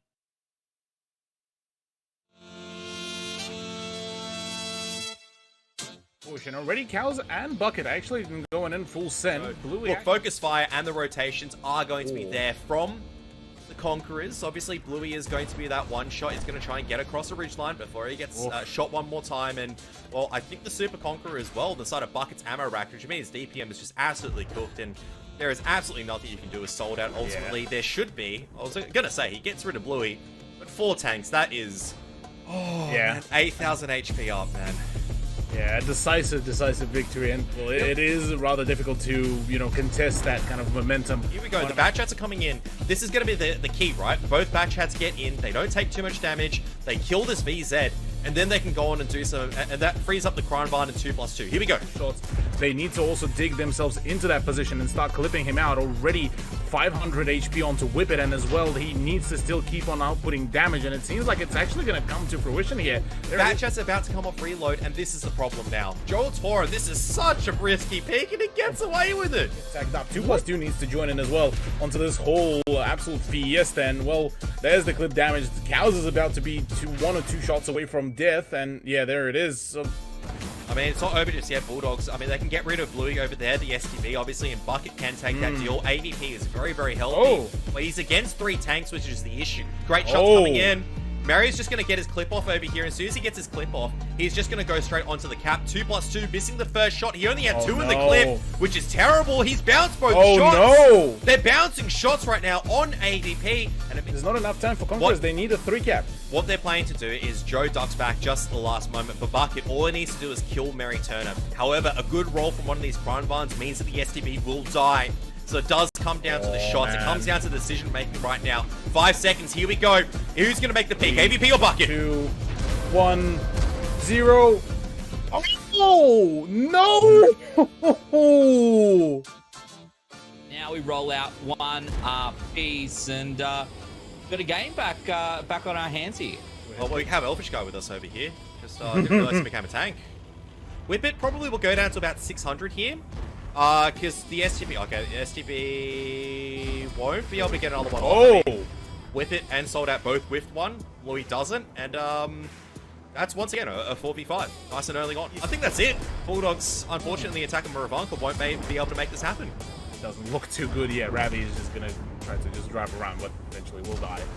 But yeah, look, attack for Bulldogs has been a little bit more decisively worse kind of thing compared to what Conquerors pulled out.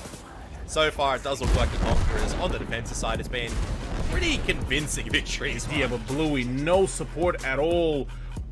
Why and what was the idea there is completely beyond me.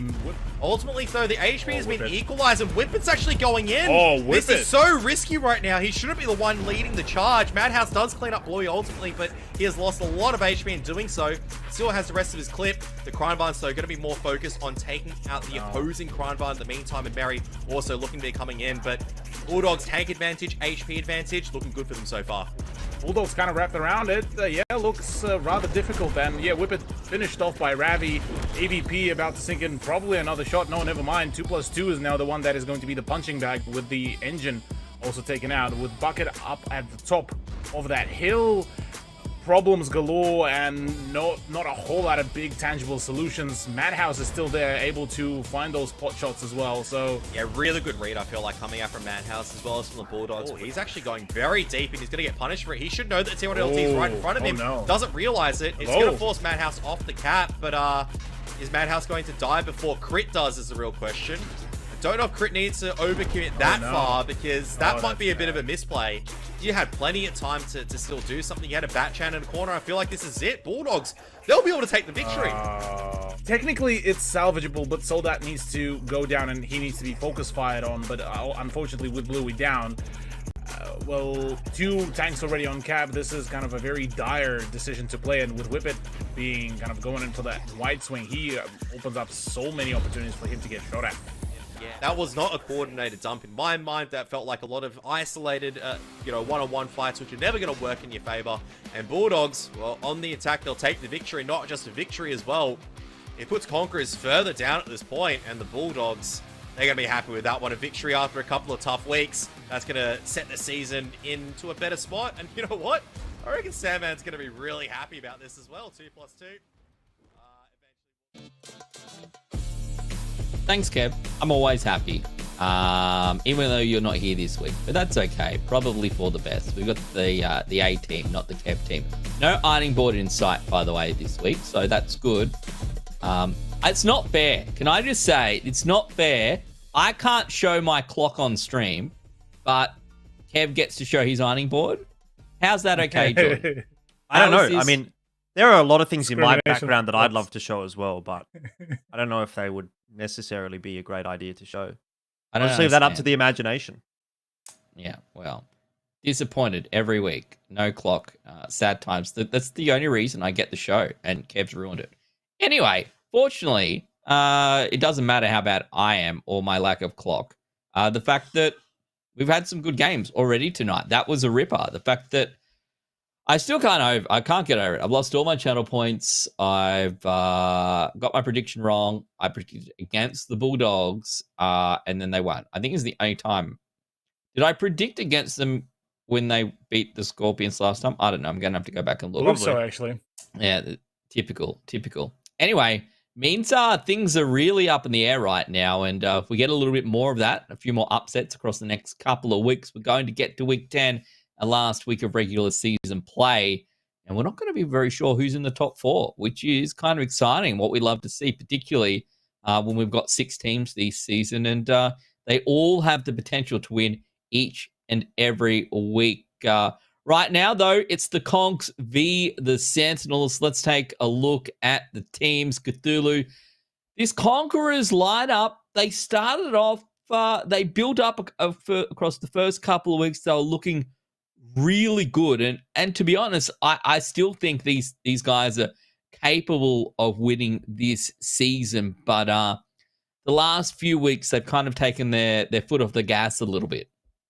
Yeah, look, you pretty much nailed there, Ben. The team that had a really good start, the initial momentum was borderline perfect from the Conquerors, but it feels like it was a little bit maybe of a kind of internal issues kind of that has been leading to some of their upsets as of recently, given that there was missed time on some of the pushes, there was miscommunication and kind of unfortunate set of just bad decisions to try to overpush just solo, and some of those plays were the ones that cost Conquerors the games and the points. So going into this one, I think more so now it's the question of how much are the Conquerors prepared, how well are they mentally there, and whether all of those kind of internal problems and miscalls have been fixed up, because certainly that could lead to yet another unfortunate loss. And I believe if they lose out here, this opens up the top 3 position even now wide open for the rest of the teams at the bottom of the leaderboard to actually reclaim.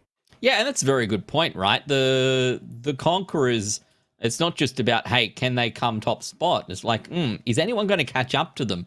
And this week, they're going head-to-head with the Sentinels, Jordan, who, of all the teams you probably want to diverse towards the end of the season, I think this was probably last on everyone's lists. Yeah, definitely. Like, potentially. I guess it's kind of hard to say, right? Depends on which Sentinels does turn up. I think they've been looking a little bit better of late. A couple of more solid games we're starting to see come through for them towards the end of the season. But the loss last week against Action X starts to sort of raise question marks, even though it was a tiebreaker. The Hat game seems to be pretty strong on the squad today, though. So maybe that's a positive sign.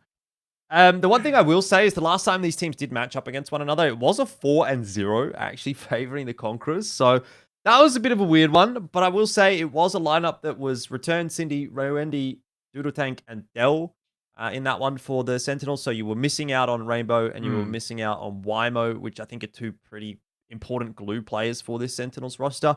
I think the roster we've got coming into this matchup probably going to be a little bit more difficult for the Conquerors tonight. Doesn't necessarily mean that it's not going to be a 4-0 though. Sentinels have been known to have their troubles against this team in particular, right? Conquerors have beaten them in multiple different seasons with multiple different rosters. It's one of those matchups. It is one of those matchups. That's what we had. The last game was one of those matchups, and this one is kind of one of those matchups. But the Sentinels are looking pretty good. For our player spotlights, Cthulhu, you picked the old WW for tonight. Whippet and Wymo. Why is the question?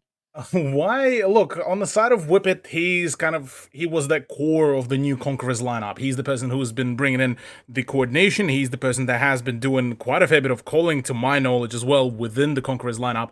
And the person who basically kind of took initially the team that was kind of middle/bottom of the leaderboard from the previous seasons now to a top of the leaderboard, well, almost top of the leaderboard, team that has the possibility and the ability to really pull off some of the bigger heists against some of those bigger names, bigger titles. And look, teams like Scorpions, teams like Sentinels have had a couple of, I would imagine, concerns. But yeah, he's basically one of the main reasons why Conquerors are where they're at right now.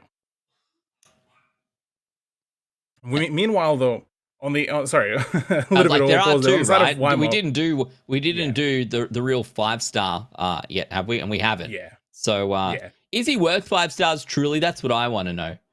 Honestly, yes. Honestly, Wymo has been the 5-star for one reason or the other. Namely, at least in my eyes, he's that moral support. If he's not performing, he's there for moral support to reset the mental of the boys. And he even on the interview highlighted that, gotta keep the mental running, gotta keep the confidence running with him. Plus, just in general, the whole core of Sentinels it is a really scary lineup, and it's a scary team to face against. So when they're all together, when they're in the same element and they're coordinated, it's a top 1 team currently in this season. So with him on board, sign me up for the lineup that Sentinels have been bringing in. Albeit I did pick against them for tonight's predictions.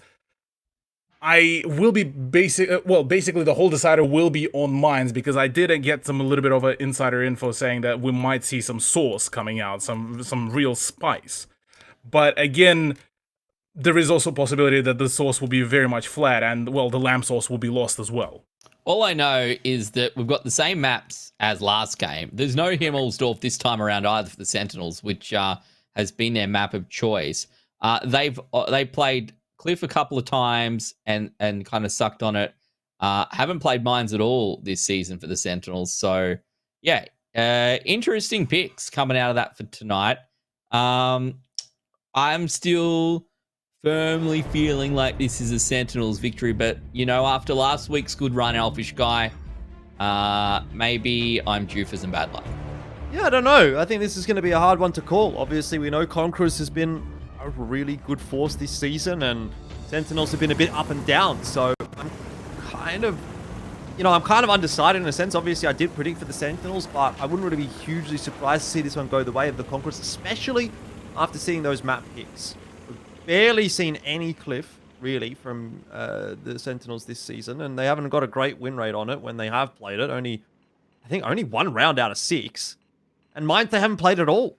So not too sure what we're going to get out of this one. Sentinels setting themselves up with control of the hill. Returning his CS63. He's taken that one solo. I mean, that's pretty good from Sentinels. You know, obviously they see the 2 CS63s on their own side. They're prepared to take a hill fight if necessary. Not required, though, because Conquerors are running a very heavy lineup. And yeah, maybe a T100 LT will beat you up there, but the T100 LT is not going to beat the CS63 in a 1v1. So they only need to send 1 tank up there, and Dell can spot that 1-2 line.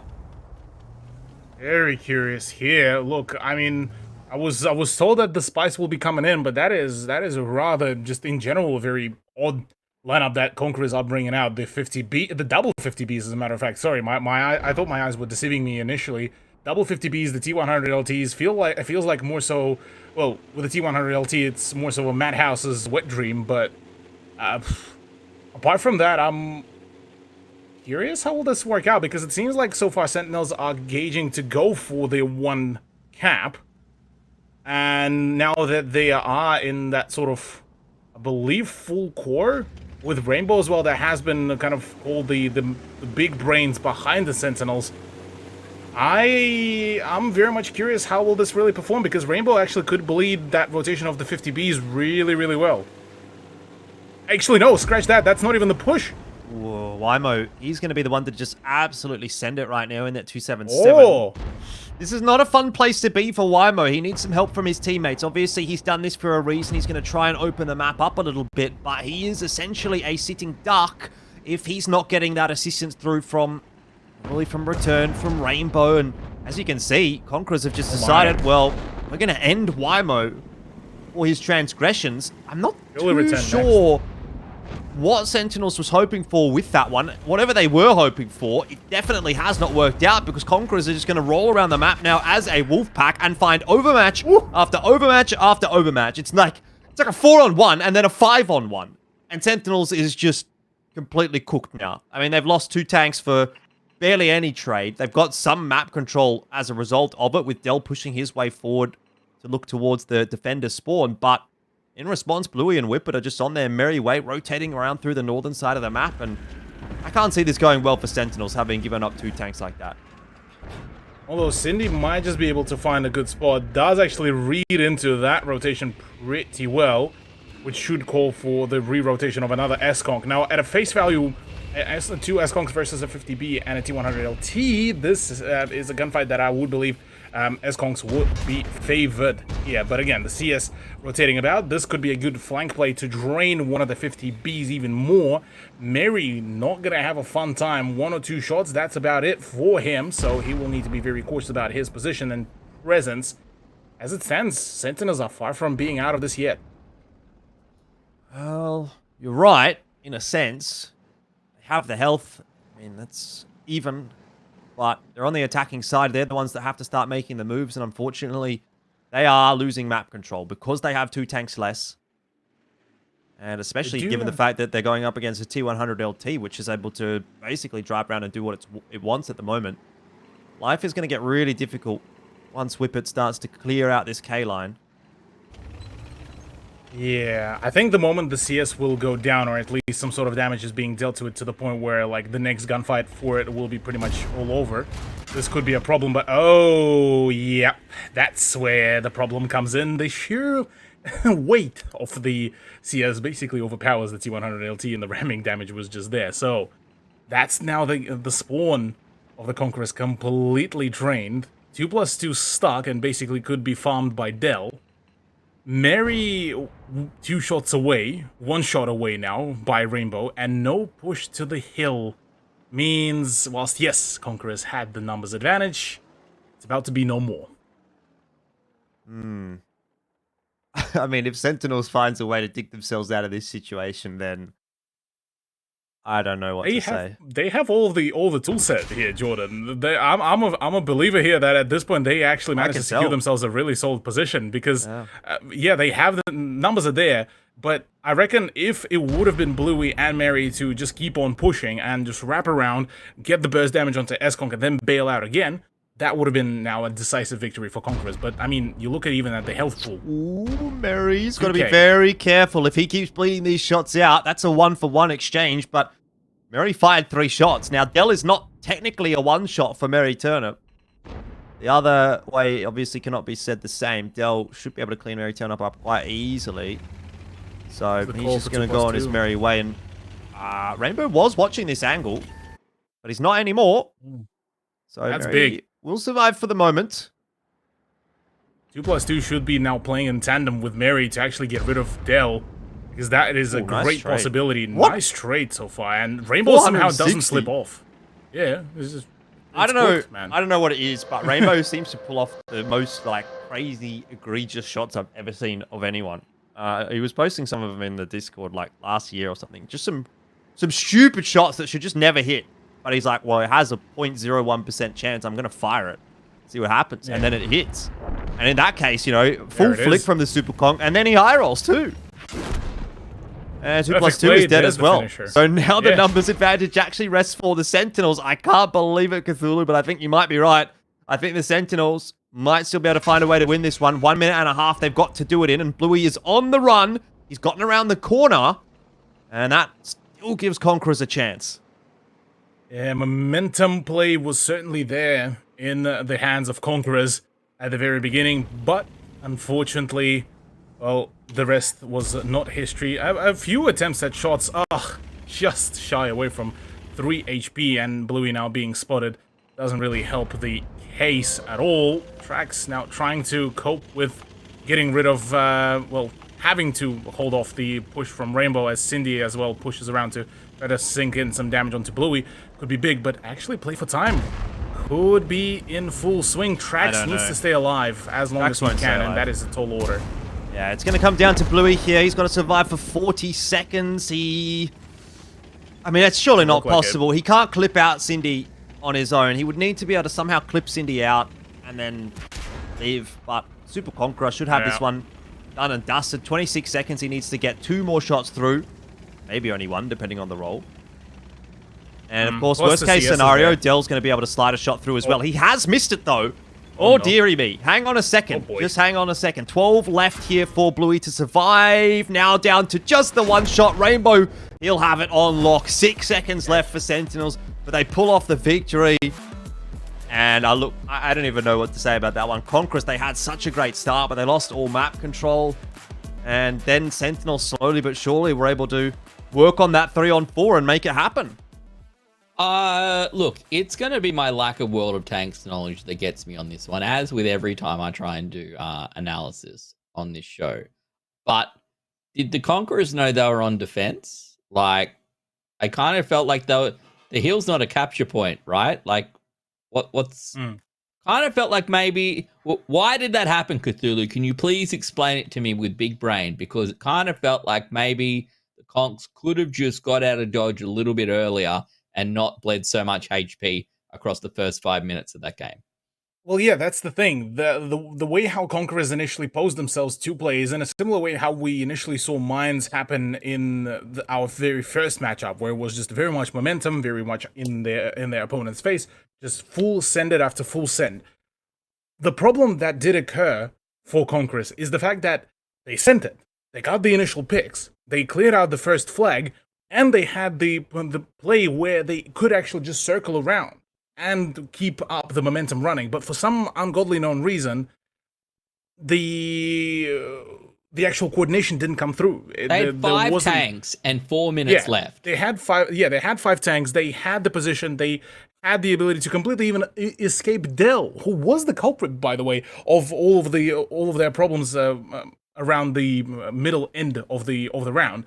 And from there on, it just. I don't know, they just decided to fall asleep. They slowed down, there's a single S-Conk. If we give him one shot, that's it, we screwed. And decided to just completely slow down, come to a halt, and that's where the problem started compounding even further. If they kept on pushing, bring in those 50Bs, bring in that even the T100 LT for that tickle damage. That's it, you can isolate those S-Conks. You have the mobility of those French tanks. Jordan, yeah, 2 super conks sitting up on top of the hill. The Conquerors with tanks to spare. I don't know. It just feels weird to me. I mean, I think Conquerors kind of misplayed it a little bit. You know, Dell comes up with a massive kill onto the T100 LT, just 5-head gigabrains it. And so Whippet gets basically boomed from full HP to 0. And you look at this scenario and you think, how on earth can Sentinels win from here? Look at this. Yeah, there's 5 guys running at return. How do you possibly win from this position as Sentinels? Well, this is how. Whippet's, well, he's not quite full HP, but Dell obviously does a massive job of his own and just deletes him. Barely loses HP of, of his own tank. Takes full control of that side of the map as well. And I guess that just goes to show why the T100 LT doesn't see a huge amount of play on maps like Mines. Because once it really gets to the push and shove, it's just not quite going to be able to stand up against the likes of, a CS63 or a Bat Chat or whatever other X-medium tank you want to bring. So Dell's on 3 HP here, and he brings Bluey down to 83. Does he get who gets the pick? Is that Rainbow or Blue who gets the pick in the end? I can't help but feel that bringing Blue down to 3 HP is a little bit unlucky in that scenario as well. Like, just so close to having one less tank to deal with. Anyway, the Sentinels managed to find themselves an attacking side victory there on Mines, a map that the Conquerors have picked, and it puts us in a bit of an interesting spot here, Elfish guys. A bit of work for the Conquerors to do. Certainly. And it seems like Sentinels are here to play, even with a couple of speed bumps on the way. This time, Returned and Dell will do a pretty good job of taking control of the hill. One shot goes through onto Dell out of the 3, maybe 4 that were fired. I think it was just 3. So overall, Sentinels will be pretty happy with that. That's good. Exchange of damage for positioning. I'm looking at the 260 TPs, Jordan, from Conquerors. I mean, that's a lot of that one-shot damage, but how feasible is that, given that they've just forfeited quite a heavy position? I mean, look at Return and Dell. They just keep on just discharging upon discharging, and it's just not really looking pretty. Wymo's just sending it again. He's literally just sending it again. I don't know what's going on right now. Someone just put a chain on this man so he can't keep driving forward like this. He's gonna die. And now we're down to the 5-on-4. Question is, has Sentinels done enough damage to the rest of the Conquerors players? They're doing a good job of juggling that aggro. Rainbow now is the one to just drive forward. He's still got a couple of shots left in the clip of the Kranwagen, but at the end of the day, Conquerors, they've got that numbers advantage one more time. Trax trying to take as much damage, trying to soak as much up from Bluey and from 2+2 as possible. The Sentinels, they have players that are going to try and push their way in and do some good damage, but they've got a Bat Chat at their back, and only now is Whippet starting to clip out. This is going to be donezo for Sentinels. There's no chance anymore. Once that Bat Chat arrives behind, Trax in the 60 TP. It's a big boom onto Cindy. And Dell and Returned, well, they have no chance left to win this round, I'd say. Yeah, Whippet playing his card pretty well, and Yeah, look, I mean, keeping it to one-on-one scoreline is not too shabby, given that Conquerors before were able to perform a pretty good game on Cliff, so wouldn't be too scared just yet. But for Sentinels, yeah, look, that swing. That swing, yeah, look, as goofy as it was as my laugh, it was a bit of oh no. Yeah, it just reminds me of that meme. That's all. Oh no. Oh no. The Conquerors get a little bit back there in style. Sentinels look at the mini-map and then they see Wymo's tank on the other side of the map, and that meme just starts playing in their head. Someone just take his W key, please. Like, what do you? That's literally me. Can we just call him driving IMO across instead the now, map with like right? 41% win rate, and everyone on my team just like typing at me abuse. You know, I don't know. I don't know what was going on there. I don't know. He's going to be called IMO from now on because W is not allowed anymore. Look, anyway, a pretty interesting game so far. That's all I'll have to say about that one. Conquerors and Sentinels matched one apiece. It's pretty exciting. These games have been kind of going down to the wire. Even that one could have been potentially pretty close with some good trading coming through from Sentinels. In the end, obviously, Whippet getting in the backside with the bat chat kind of sealed the deal. But there was a teetering point for a moment there, I thought, where maybe actually something could still go the way of Sentinels. Yeah, well, it very quickly didn't, Cthulhu. Yeah, look, I gotta say I was a little bit alarmed initially when the two CSs were allowed to just essentially YOLO directly onto the hill. But in reality, look, that was all part of the plan, all part of the deal. Those double 60 TPs actually worked out perfectly in tandem with the 277 and the S-Kong, where essentially just the Blue and Mary were playing as the buffer for the 60 TPs to just use for the reload, and then we'll keep on outputting the damage. I mean, you look at Trax, 100% connection, 80% forward, 2+2, and it was all good. Whippet as well. The moment he managed to get into position, the moment the whole concentration was on those 4 tanks, he was just there free farming, and yeah, look, perfect situation. Plus, with the fact that Wymo decided to full send it, thinking, oh yeah, no, they just sitting back there, time to full YOLO send it. Well, this is where kind of the realization of at this moment he knew he messed up. Yeah, well, 5 fantasy points per star there earned for Wymo. I'm not 100% sure on what, you know, the usual good conversion rate is, but I don't think 1 star for 5 points is necessarily a preferred way to that. So the CS63s get up there pretty quickly. And at this point, was like, it just reminds me of those clips that you see on YouTube of people going for the brake but accidentally hitting the accelerator drill. Yeah, that's literally what it was. I mean, the positioning of Rainbow in the Crun button, he was still in G4 when Wymo was literally driving at these guys. And I don't know who makes that call, or like who in this Sentinels roster is the one that's supposed to be deciding how these draws play out. Like maybe it is Wymo. Maybe it's Wymo's call. Maybe he says, drive forward, and no one follows him up. And then, you know, he kind of looks like that. But is that necessarily his fault if the teammates don't follow up? Or is he, you know, playing a role where he basically just has to try and do that kind of a thing? Is he being told to do that? We don't really know. We can't sit in the comms and say that. But end of the day, it seems like there is something, maybe a bit of miscommunication going on right now in the Sentinels. Like, I think the 2 times we've seen this kind of a play from the Sentinels tonight, it kind of hasn't worked out in their favor. Once they were able to salvage it, once they were not. But whoever's making those calls, kind of they sort of need to have a bit of a chat as a team right now and say, look, listen, like, let's follow the call or let's not make the call. Yeah, exactly. We're going to head across to Cliff. It's 1 apiece.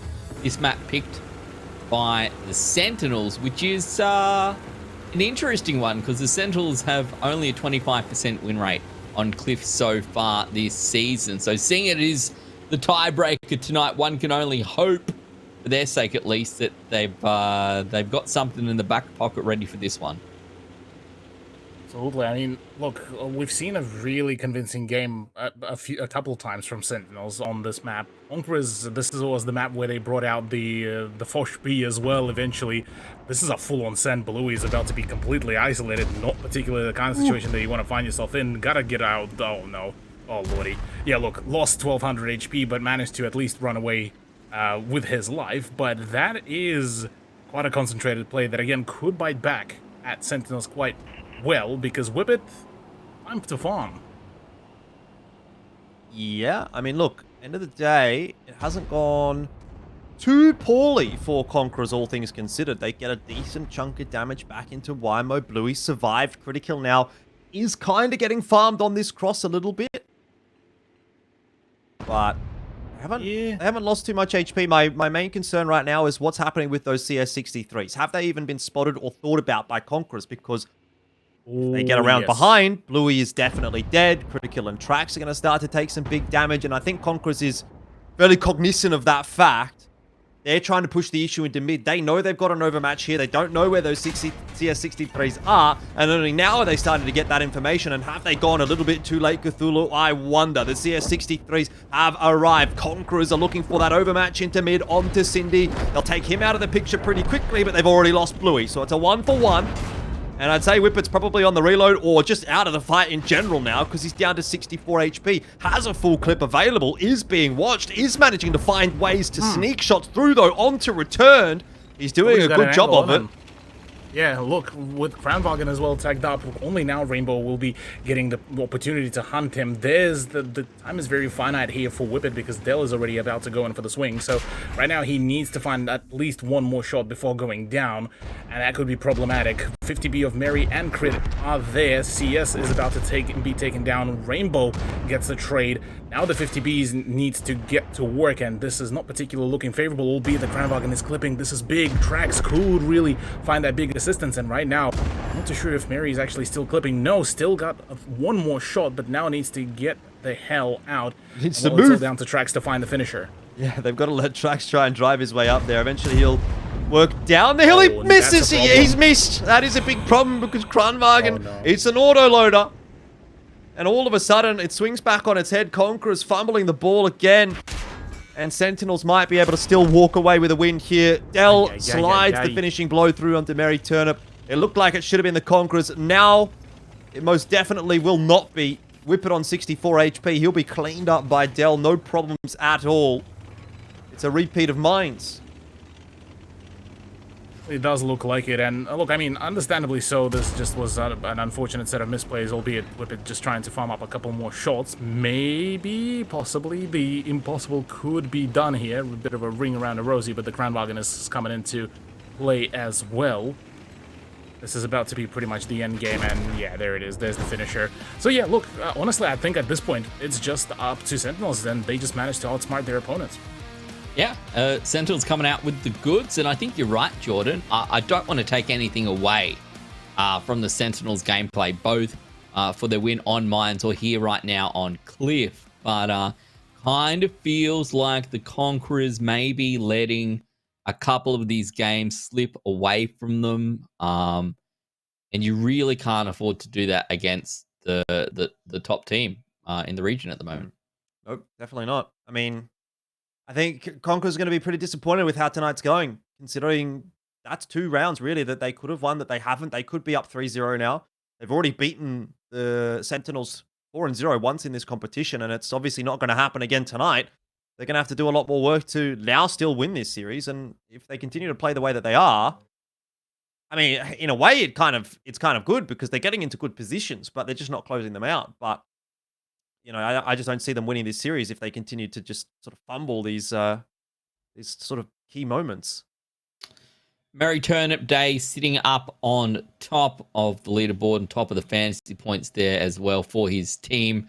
No real surprise since he's been sitting at the top of the leaderboard all season long. But yeah, not enough this time around. The goods coming out. Rainbow there with 4.3k on the Kranvan. Yeah, obviously just enough here for the Sentinels, Cthulhu. It's just a little bit, again, I don't want to take anything away from the Sentinels. The fact that they have been able to bring both of these maps back in the way that they have says quite a lot and is probably why they're currently on top of the leaderboard, right? But yeah, it's just so hard. It feels bad for the Conquerors knowing that they get themselves in these positions where it looks like they might be winning and they let it slip away. Yeah, look, I mean, I think the key point of that whole round from Sentinels was that initial aggression, because the way how they've at least kind of paragraphed it or telegraphed it to their opponents was the fact that they just gonna go take the middle straight away. I mean, they showed majority of their tanks and majority of their firepower, managed to get that really good damage onto Bluey, and that kind of prompted Conquerors to just focus on the middle. They completely tunnel visioned, and whilst there was still presence of Whippet on the back chat around Donut, that wasn't even the focus. The fact that that whole tunnel vision did happen was basically the reason why a number of those damages been dealt to them. But as it stands, look, well done by Sentinels. This very push, I mean, already showing the CS of Dell as well as a spot and returned as well, kind of posed that, oh yeah, this is just going to be a mid-brawl. And Conquerors only kind of realized only later down the line that, oh no, okay, we might have actually miscalculated all of this. Yeah, you're looking at it here and like, okay, pretty even. Sentinel's in a pretty good spot. It's 1-for-1 trade, 4 tanks left alive. And then it just starts, I don't know. Maybe we're being a little bit harsher on the conks. I'm not sure. Trax's miss on the rainbow as well could have been, well, if he didn't miss or if it didn't bounce, he would have been able to turn the things around, because whilst, yes, the health advantage was in favor of Dell, the guns were against Dell. Right there. That's right there. This is where pretty much it was, well, the end deal. Well, rather, the deal breaker. Well, right now, you're looking pretty good for the Sentinels. The Conquerors still have a chance to bring this back and take it through to another tiebreaker here on Cliff. But the Sentinels looking to perhaps clean this one up. And if they could get 3 points on the board tonight as well, it would very firmly secure their first place spot on the top of the leaderboard, Jordan. Certainly would. Scorpions not able to really put too much up there, so they were able to get the win here. Sentinels would jump up into first, as you say, but Conquerors can still rain on that parade by getting themselves a tiebreaker victory if they were able to do so. Scorpions and Sentinels would still be equal. Rainbow already taking a fairly average trade. Doesn't get too much back and eats a couple courtesy of Whippet. It looks like he kind of wants to take a leaf out of Wymo's book and send it straight forward, but will not be able to do so. Plane goes flying past, but it's not going to save Dell. He just gets deleted tracks. And Critical and the BZ-55s have spotted him out and plucked him from nowhere and sent him into oblivion. Clinical play there with from the double VZs. But straight after that, complete forfeit of that position. Look how far Rainbow is allowed to push. Is completely beyond me, but can he be cleaned up, though? That is my question here, because Whippet is also 1 HP. Mary does somehow magically roll around, and now the focus fire onto the return. Can he find that focus? Can he find the frag? Is there indeed? And, well, the trade game is now there. Trax, I believe, about to come off the clip, so is Critical, so this is the big time to cause the damage. This is looking pretty damn good for the Conquerors. Wymo's going to try and trade some back. He not able to finish off Merry Turnip in the end there. Cindy also putting a shot in, so end of the day, it's just not going to work out here for Sentinels. They lost too much early on in the piece. Wymo and Cindy focus firing at the same target as well. That was a little bit awkward for a moment there. Waited for the clip to return. All down to Cindy, and yeah, that's pretty much a done deal. A much more decisive play there. But it was off the back of a really good initial trade. I gotta say, from the Kranwagen of Whippet, his initial control pretty much sealed the deal, and that is a mind-blowingly quick round from Conquerors.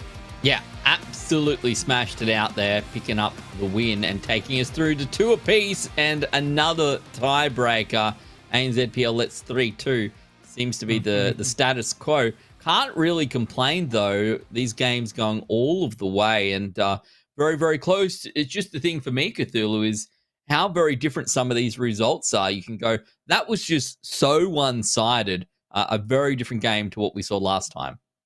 Oh yeah. Absolutely. It's been a really good performance. Now we're finally seeing Conquerors getting back into the swing of things, bar that one hiccup that happened on Mines. Even their loss in the first round of Cliff that was still pretty well organized, because that we were kind of in the previous matches and the previous play days, we were questioning the general coordination of Conquerors, and where it was just either late pushes or over pushes by just the one player. Now it's all seems to be back into the swing of things, generally speaking, and it's a good time for Conquerors to actually bring a comeback. On the side of Sentinels, though, they seem to be getting flustered. Yeah, I do wonder, Jordan. This game's been relatively close so far. That was almost one of the most, I think, probably the most one-sided that this match has been so far. I would say so. And I think that probably also means Conquerors will have a choice of side. I believe they were just attacking. Memory Yeah. starts to fade when you get as old as I am. Conqueror's Ben. on the You'll home understand one day. side, so they would have started off on defense, which means the last battle of the four would be them on attack, and it was fast. And yeah, I would imagine based off that they will get to pick side. And we come back to the age-old question: if you constantly lose on defense but get the tiebreaker, do you pick defense? And the answer always seems to be yes. Yeah, well, it's the exact same conundrum that we were talking about in that last matchup, wasn't it? But I don't know. I mean, I feel like at this point, it doesn't really matter what side you're on. It's more about Conquerors making the correct call on when to make their play, because they seem to like to be the team that is pushing, that's making the play, that's sort of deciding the way that the game is going to play out.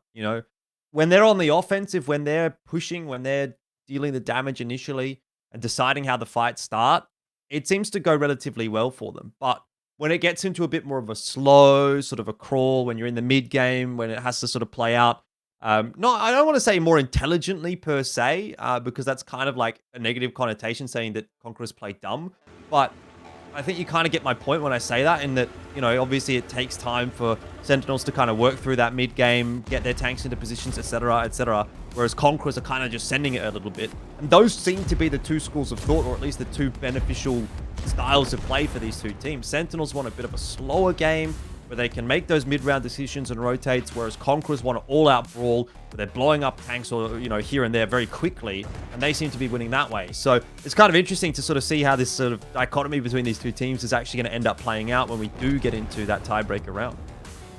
Yeah, and it's always fun to see those two styles of play go head-to-head. I'm always a little bit, I enjoy the odd brawl, but when they come together, you've still got to be good at brawl, right? Even if you're the methodical team, you still need to know how to brawl. And to be fair, I think all of these teams probably do. But if you're playing it week in, week out, maybe you've got that little bit of an advantage. And the Conquerors certainly seemingly having the advantage this time around, not making the same mistakes that we saw on their first run on Cliff. So the Conquerors going to pick this one up. The Sentinels going to limit themselves potentially to only 2 points tonight, though that was quite a decisive victory from the Conquerors, so anything certainly is possible. The one thing I guess for the Sentinels to take away so far is that the Scorpions lost. They got 1 point. If the Sentinels only get 1 point tonight, there's certainly they're in the same position as the Scorpions are. If you're a team like the Bulldogs or the Panthers, what you probably don't want to see is those teams in 3-4 winning. What you want to see is the Scorps and the Sentinels picking up those wins. And potentially we're going to see both of the top two teams lose tonight. So big points for Conquerors, by the way. Obviously they're sitting in third at the moment, so I just they're able to sort of get those points, then they can challenge for top two. It's been a while. It's been a while, right, since we've done one of these. We got a few minutes. Yeah, I'm feeling very relaxed. I just want to, I just want to appreciate. Over my back. I just want to watch out for your backdrop there, but I just want to appreciate this chair, which I've got a pillow. I don't know if have you got the pillow on yours, John? Which way do I go? I've got it. I've got the pillow on mine. Yeah. Yeah, I really like the pillow on my Noble chair. We got sent these Noble chairs. Start of last season, and I'm a really big fan. I just wanted to say.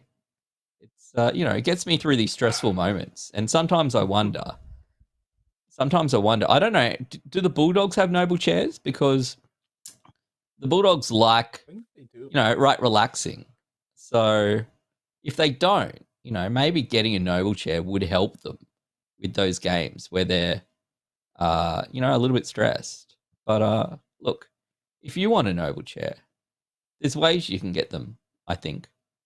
like winning. Winning would be I'm gonna good. see how fast it takes me to figure out. I'm googling it right now. Exclamation mark Noble Chairs in There you chat. go. Exclamation mark Noble Chairs in chat if you want to find out more. But they've been supporting ANZPL for the last couple of seasons and been supporting my backside for the last 12 months. So a very big thank you to the team at Noble Chairs because I love it.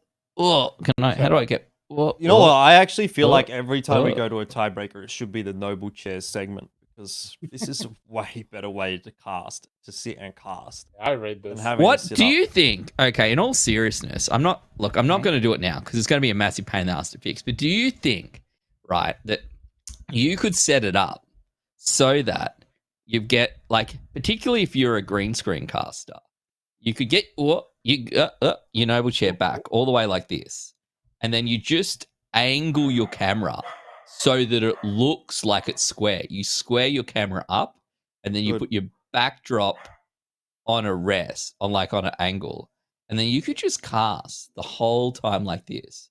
And the only thing that would give it away would be my double chin. I was gonna say would be like your face kind of looks a bit.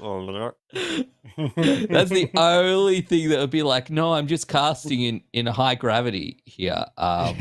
We're just, we're just in the pod casting in high gravity. Anyway, the reason we're doing this, firstly, is because we love Noble Chair, and secondly, because we've always got a couple of minutes to fill or kill or whatever you might want it to be between now and the tiebreaker. And unfortunately, Cthulhu didn't call in sick today, which would have meant that we would have forced Kev to do Professor Kev's segment again, which is normally what we do. But no Kev, no worries. It's okay. Predictions, Instead, gents? you get me waffling. Predictions, who's going to win? Are you guys, did you pick Sentinels? Someone picked Conquerors, right? I picked Conquerors. I picked Sentinels. Any changes in chat? Anyone? No? No. Whoever throws less. Yeah, that's basically the winner.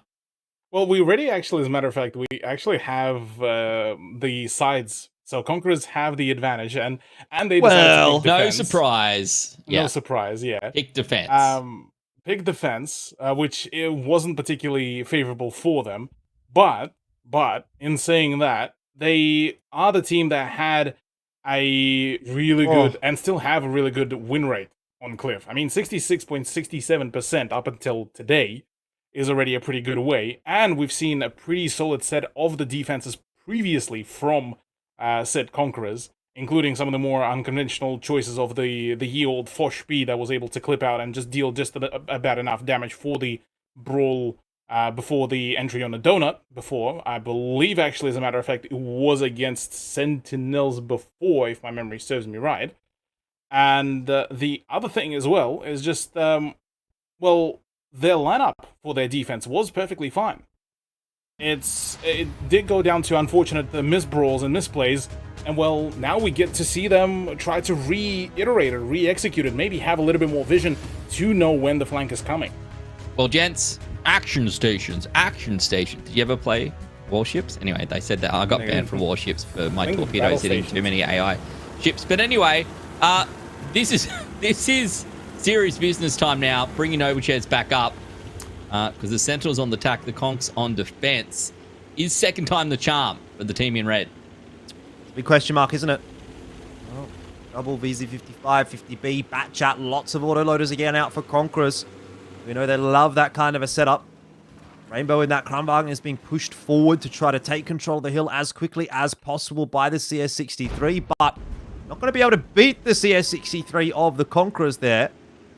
Still, this more or less does deny any control of the hill to the Conquerors. They cannot push their way up, and Rainbow trading pretty effectively onto Bluey, who's found himself in much the same position that we saw from the Sentinels on their defense. He gets blown up, so does Cindy. They're both out of the picture. Rainbow's going to continue to drive forward, but he doesn't have a clip loaded. It's on returned at the moment to be doing that damage. He knows Whippet's probably on the reload or maybe just coming off of it. Not going to matter. Dell slides in a shot as well in his Kranwagen, and I think Conquerors might not have enough. Certainly does look like it. It's all slowly coming apart. There was a little bit of a good initial focus fire, but as it stands, yeah, that's all. Oh, wait, no, wait. Pause champ for Assault. Hit your shots, boys. I'm seeing a lot of shots go wayward, not connecting, and they just need to make sure they slide them through. Sentinels with the advantage, 4-on-1 now. And of course, as long as they hit their shots, they're going to win this round. 2+2 doesn't have much more to write about, unfortunately. And so, he will actually get the kill onto Rainbow, but it's going to be a bit of a pill to swallow, as Sentinels will take their spot at the top of the table with the 2 points they pick up from the tiebreaker victory. Conquerors, they don't leave empty-handed, but makes their job a bit more difficult in taking a top 2 placing in the next couple of weeks. Yeah, congrats to the Sentinels. I'll pick that one up 2 points. And as you said, Mr. Elfish Guy, that should put them firmly on top of the scoreboard. 1 point ahead of the Scorpions, who got the tiebreaker loss tonight. For the Conquerors, a little bit disappointing, perhaps, for them, Cthulhu. They had the choice of side. They took the defensive side curse, and they did not come out on top. And I can't help but feel maybe... Look, I said this last time. I'm going to say it again. Yeah, maybe we didn't need to go to a tiebreaker if you're the Conquerors. Maybe you didn't need to, maybe this could have been done 15 minutes ago and you could have gone home with 3 points. And would have really tightened up the top half of the scoreboard. Yeah, it would have been absolutely the play there. And yeah, Mines, unfortunately, was just a bit of a kind of a shaky venture from the Conquerors. Hesitation Central certainly was there. Again, the attack would have been a much better choice here on Cliff as well, but the reality of the things is that, well, basically what happened on this tiebreaker was basically a mirrored result of what Conquerors were able to pull off on their attack. So it felt rather weird that they just decided to, not expect this sort of aggression and just put on Bluey, whilst fully seeing there was an initial spot that, hey, push is coming. You gotta get that bad chat out. He's not the kind of tank that would be able to, bounce a few shots. This is the tank that, against, in the current meta, in the way how it's being played and in the way how it's being countered, it's a cardboard tank. So get him out, completely fall away, and kind of let essentially Sentinels to flood in right in the middle of this whole Conqueror setup. Then it would have probably worked out. But again, they for some reason tried to take on those gun depression heavy tanks like Kranwagen on the hill whilst using a Batchat and a CS, which just felt mind-bogglingly just weird. Jordan, why is the tiebreaker always the quickest game of the night? I don't really know. It's a weird sort of thing, isn't it? I think everyone just sort of maybe tries to change things up a little bit too much, tries to catch their opponent off guard, and it results in those kinds of games. Yeah, I mean, to be fair, it wasn't a huge change up from the way Conquerors have been playing most of this evening. They have been trying to go hard and fast, but Sentinels, I guess they were prepared for it, right? They just set themselves up to take that brawl, and Conquerors said, well, we yeah, said the Conks were the brawl team, but the Sentinels clearly were having none of it. When push came to shove, they were the team in control. And even here, looking so much better right now, and at this point, I think it's too little too late. Nothing that the Conquerors can do. And it's got to feel bad. You get your choice of side. Again, Cliff, one of those maps. I'm not sure what the stats are for Cliff in terms of attack win percentages across even the last 4 seasons. But it always, to me, feels like probably one of the more 50-50 maps, because we see so much gameplay around the center of the map. Quite often does end up in a brawl. And this time, the Sentinels getting the better of the Conks on that final brawl of the night. So they'll pick up the 2 points, as we said, should put them on 15. We'll see the Scorps on 14 with their 1 point that they did manage to get this evening. But that's good news, I think, Cthulhu, for anyone. If you're the Action X, you're the Panthers, or you're the Bulldogs right now, and you're trying to make sure you either stay in the top 4 or reach the top 4, you probably would have been cheering for a Sentinels win this evening.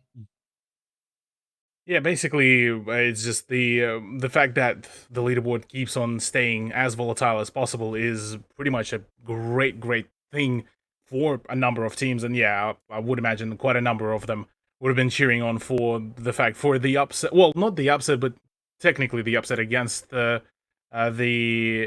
the Conks. But in reality, look, it was the Conquerors that they had the initial momentum. Unfortunately, just fumbled, and the reads didn't come through.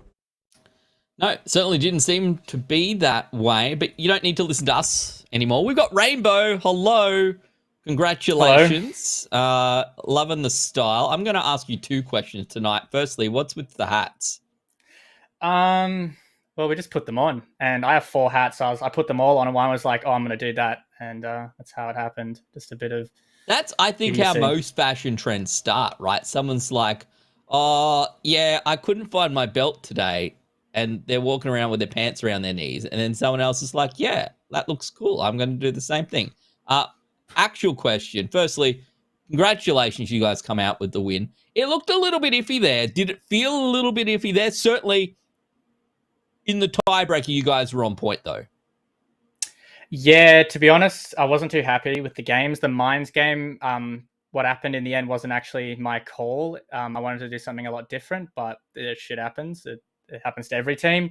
The second Cliff game that we lost, that was really rough. A bit of a misplay by Dell that kind of got prompted by me, so you can put that one on me. And then the tiebreaker went well, so we were happy with that. But we felt a bit weird. I'm going to break etiquette and firstly interrupt you and secondly ask one third question. Did you tell Wimo to push W on Mines in the Super Conk and drive into the rest of the team to die? No, so that was the overcall. Someone else called to do that. I wanted to hold, and that's what, it lost us the game, really. So, yeah, that's why I said Mines wasn't really how I wanted it planned.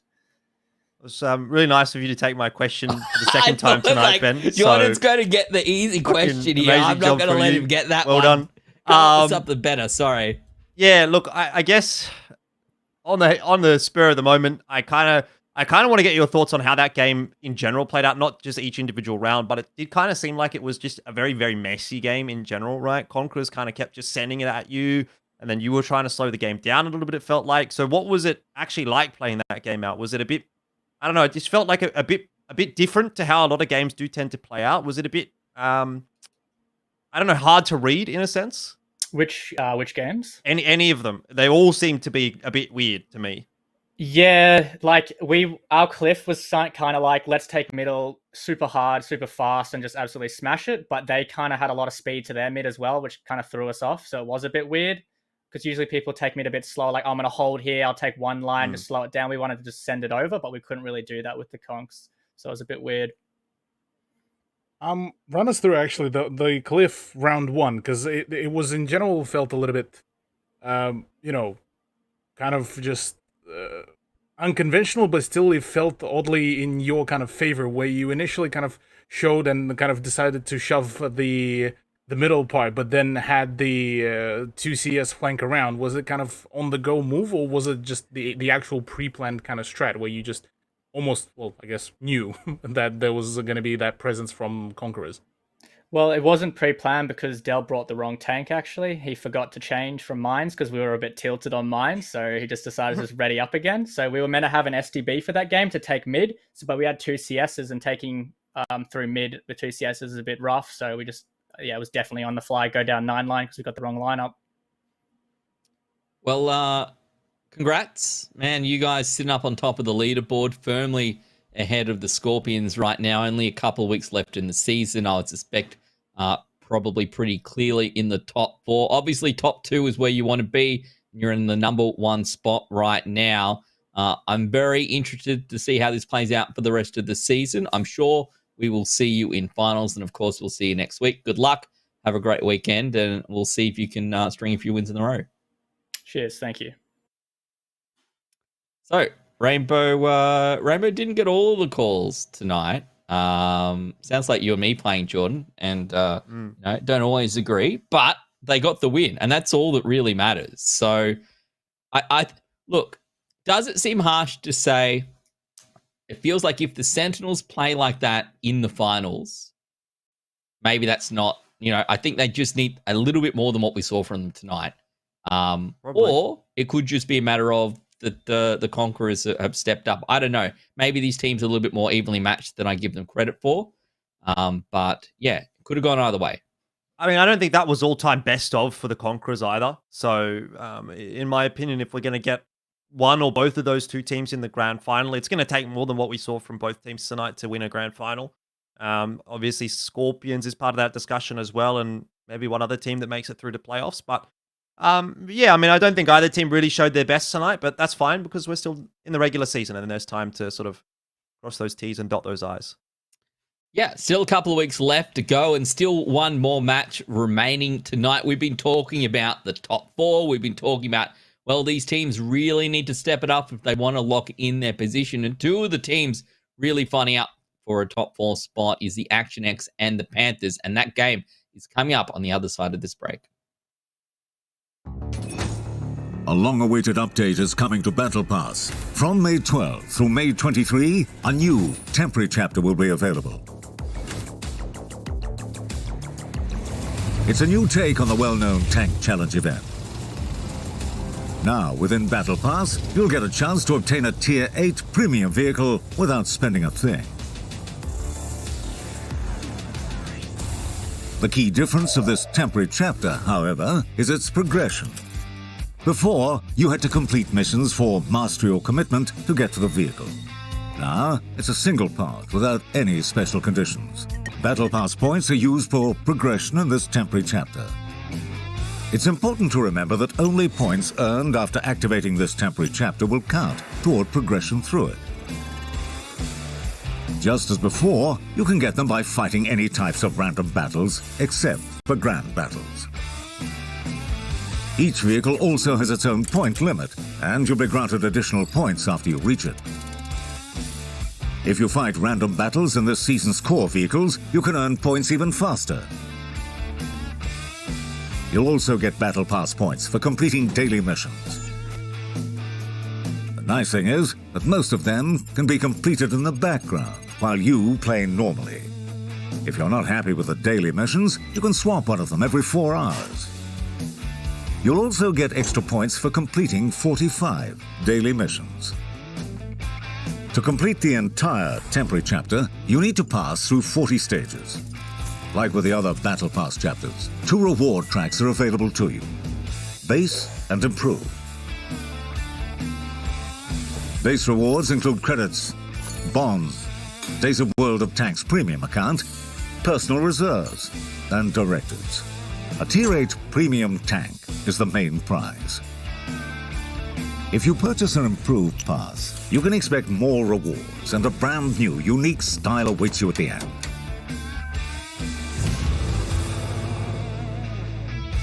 With an improved pass, you'll also be able to buy stages, meaning the overall cost of the main reward is determined by you. You can choose what stages to complete on your own or to purchase for gold. The main prize for the temporary chapter of Battle Pass Season 7 is the first Tier 8 Premium Czechoslovakian Tank Destroyer, the SPTK TVP-100. This vehicle's armor is exactly what you would expect for a light tank destroyer. The thickness of the armor plates at the front of the turret and hull reaches 65 millimeters, which can easily be penetrated even by Tier 6 vehicles. That means you'll have to move a lot. Thankfully, the TVP-100 can do that. Its top speed is 55 kilometers per hour. Its specific power is almost 22 horsepower per ton. This vehicle is able to easily change flanks, retreat if things get heated, and be the first to take up comfortable sniper positions. It has no problem with shooting either. The TVP-100 has a magnificent gun. Its accuracy and stabilization are excellent, and its aiming time is downright amazing. At this rate, stabilization isn't even that important. You'll have time to aim between shots and even after you stop. The low shell velocity takes some getting used to, though, especially when firing at moving targets. But penetrating is a piece of cake for sure.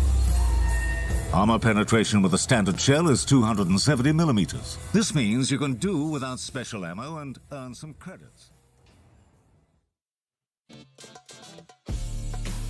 Welcome back to ANZ PL. It's been a pretty good night of action. 2 tiebreakers so far, following 3 tiebreakers last week. I don't know how many tiebreakers we've had in a row, but someone needs to tiebreak these tiebreakers because they're going all the way. Can't complain, though, because the games have been good, and you love to see it. Much closer games, I think, than we saw last season. So it's been an absolute blast. Plus, the drops are on all night long here for ANZ PL, so I hope you're all enjoying that. And then after this is finished, so this is our last game of the night, Jordan. But after this is finished, we go to the JPL, which is the Japanese league. And I watched some of that last week. Firstly, the skins were sick, the camos were sick, and the gameplay was tip top. So, and they've got drops for the Asia region as well. So it's a big night of tanks every Friday night now. I have to have a look at how many of those players I remember, because obviously there was a lot of Japanese players back in the WGL days. And Yeah. I've gone onto the fantasy list, and the very first player I saw right at the top was Mordame, and he was actually someone that used to play back in the day. So that's pretty cool to see for me.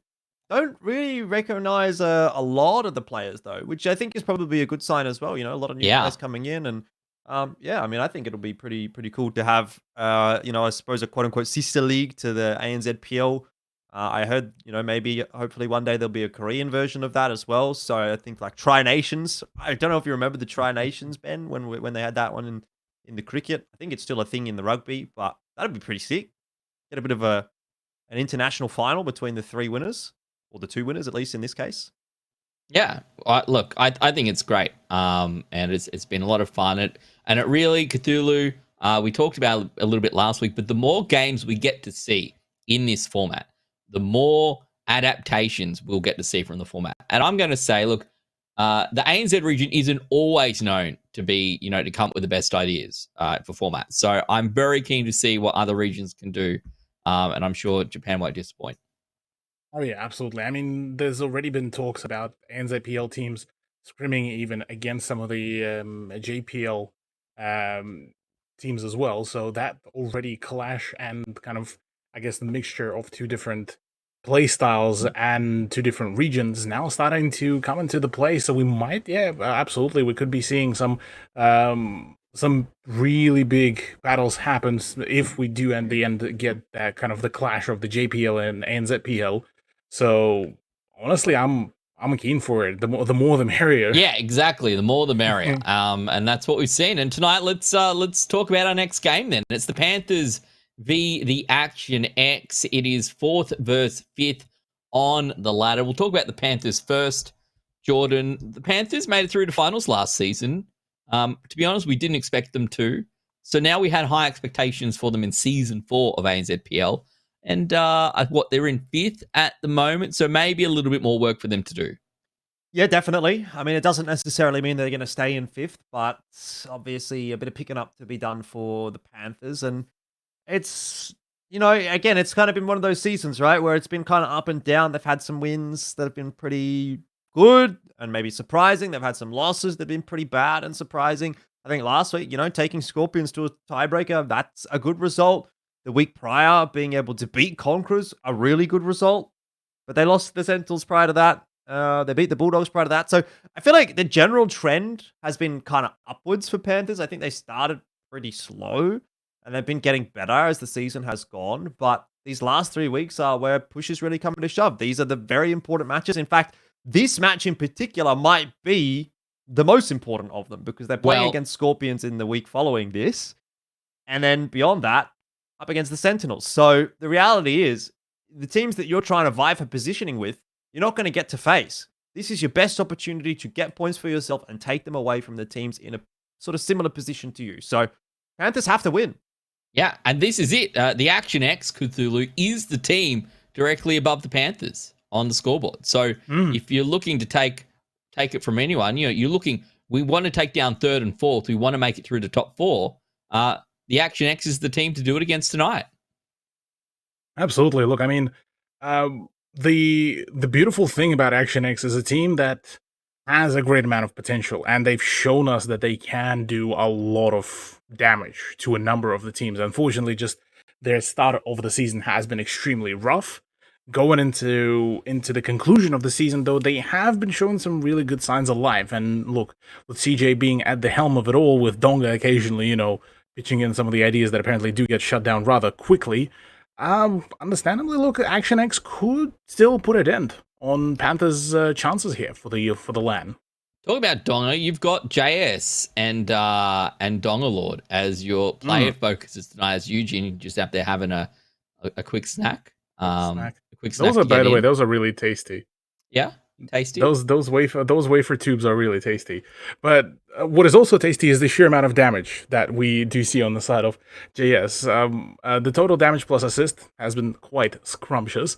But him being kind of the lead on Panthers, he was the person that kind of did a whole lot of calling there. You would usually think players like Gooba would do quite a few callouts here and there. No, it's JS in the thick of it all.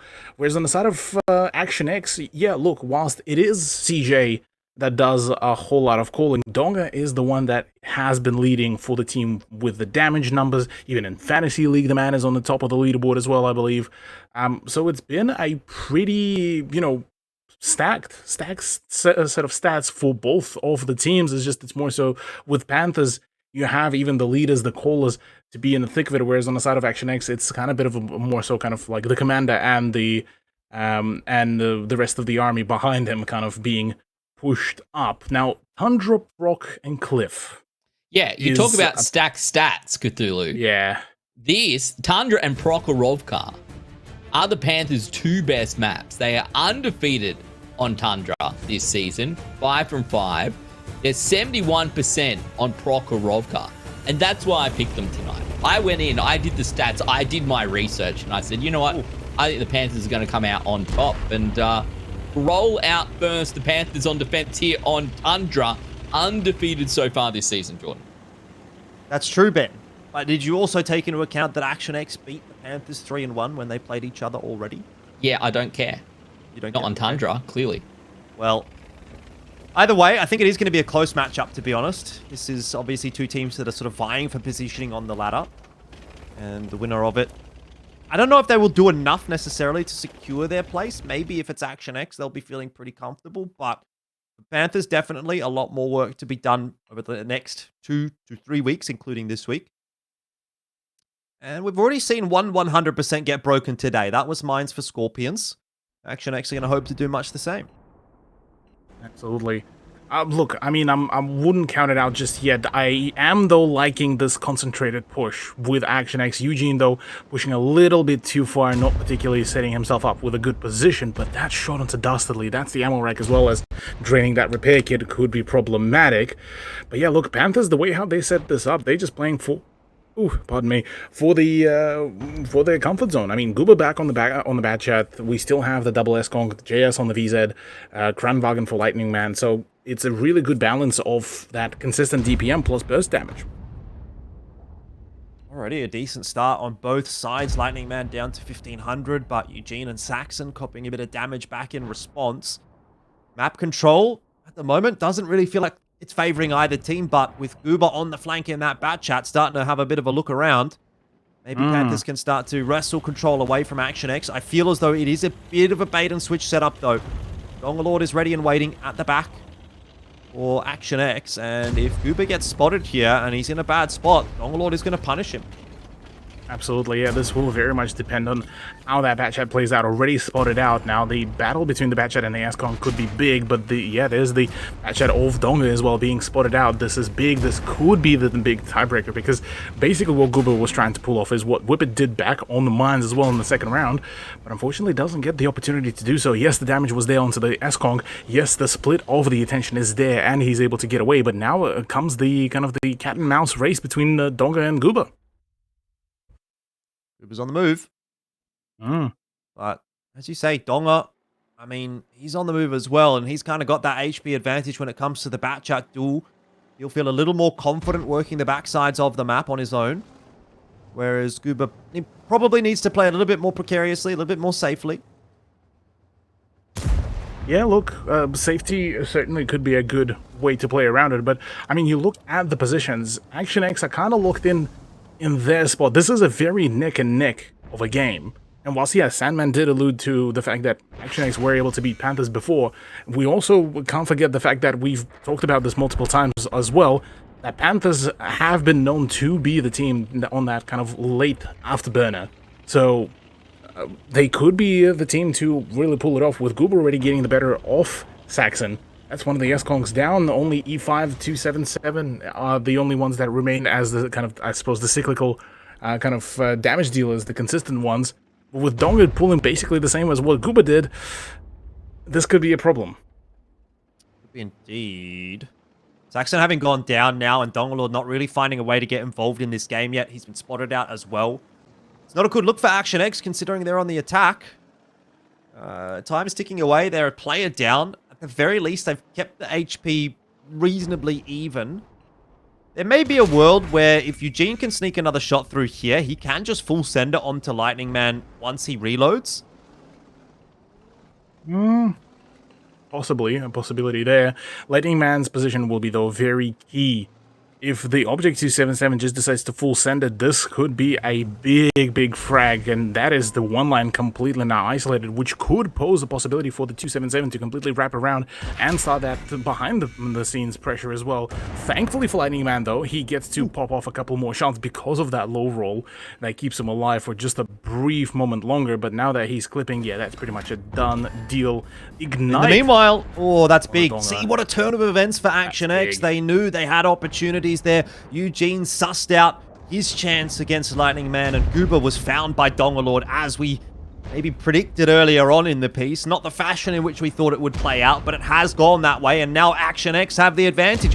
Eugene, if he can get one more shot off before he goes down, that's going to be huge, and they'll use it to execute Twit. A 1-for-1 trade there, but that is not enough for the Panthers. JS is trundling away, but he cannot escape. Val is able to find him, and it's Dastardly that's left alive solo. ActionX from the brink of defeat, it felt like, laying out a 4-on-5, and they're going to win it very comfortably with 3 tanks alive. Dongalord looking for those fantasy points, but in the end, the kill will go the way of Iron Guard. Adelaide ActionX, they start off well. Well, the prophecy is no more, and the 100% win rate is gone for the Panthers there on Tundra. It looked, to be fair, at the start, Cthulhu, like maybe the Panthers had this one in the bag. They were looking pretty good. They were on defense. They were getting the damage. They had the pick, and then it all started falling apart. Yeah, that's basically it. The fact that they kind of ended up separating themselves a little bit too far, bleeding a little bit too much around the village area as well, pretty much meant that, well, it was about to be basically a GG for them. The moment Lightning Man fell as well, it pretty much changed the whole tide. The Ignite as well from Dongalord has been huge. That pretty much allowed to finish off Gubo very quickly. And yeah, look, just too many things went wrong there for Panthers. Now them being pressed with the point and around disadvantage. Look, I'm feeling a little bit spooked there for them. But on the other hand, on the side of ActionX, well played by Donga, honestly. Yeah, you got to give it to him. Glad I got him on our fantasy team, that's for sure. But Jordan, we take a look at the damage done across the board, and for the ActionX, you can see 4 players with 2k plus damage, and for the Panthers, it's a very different story. 4 with 2k plus is good news, Ben, but it's that 3.8k that kind of tips it over the edge, right? 2k plus, it's kind of not average. I'd say it's like slightly above average. I feel like if everyone on your team does it, you've had a reasonable game. Correct, yeah. But you do need that little tipping point that's going to get it over the edge, particularly, obviously, when Saxon hasn't been able to get too much done.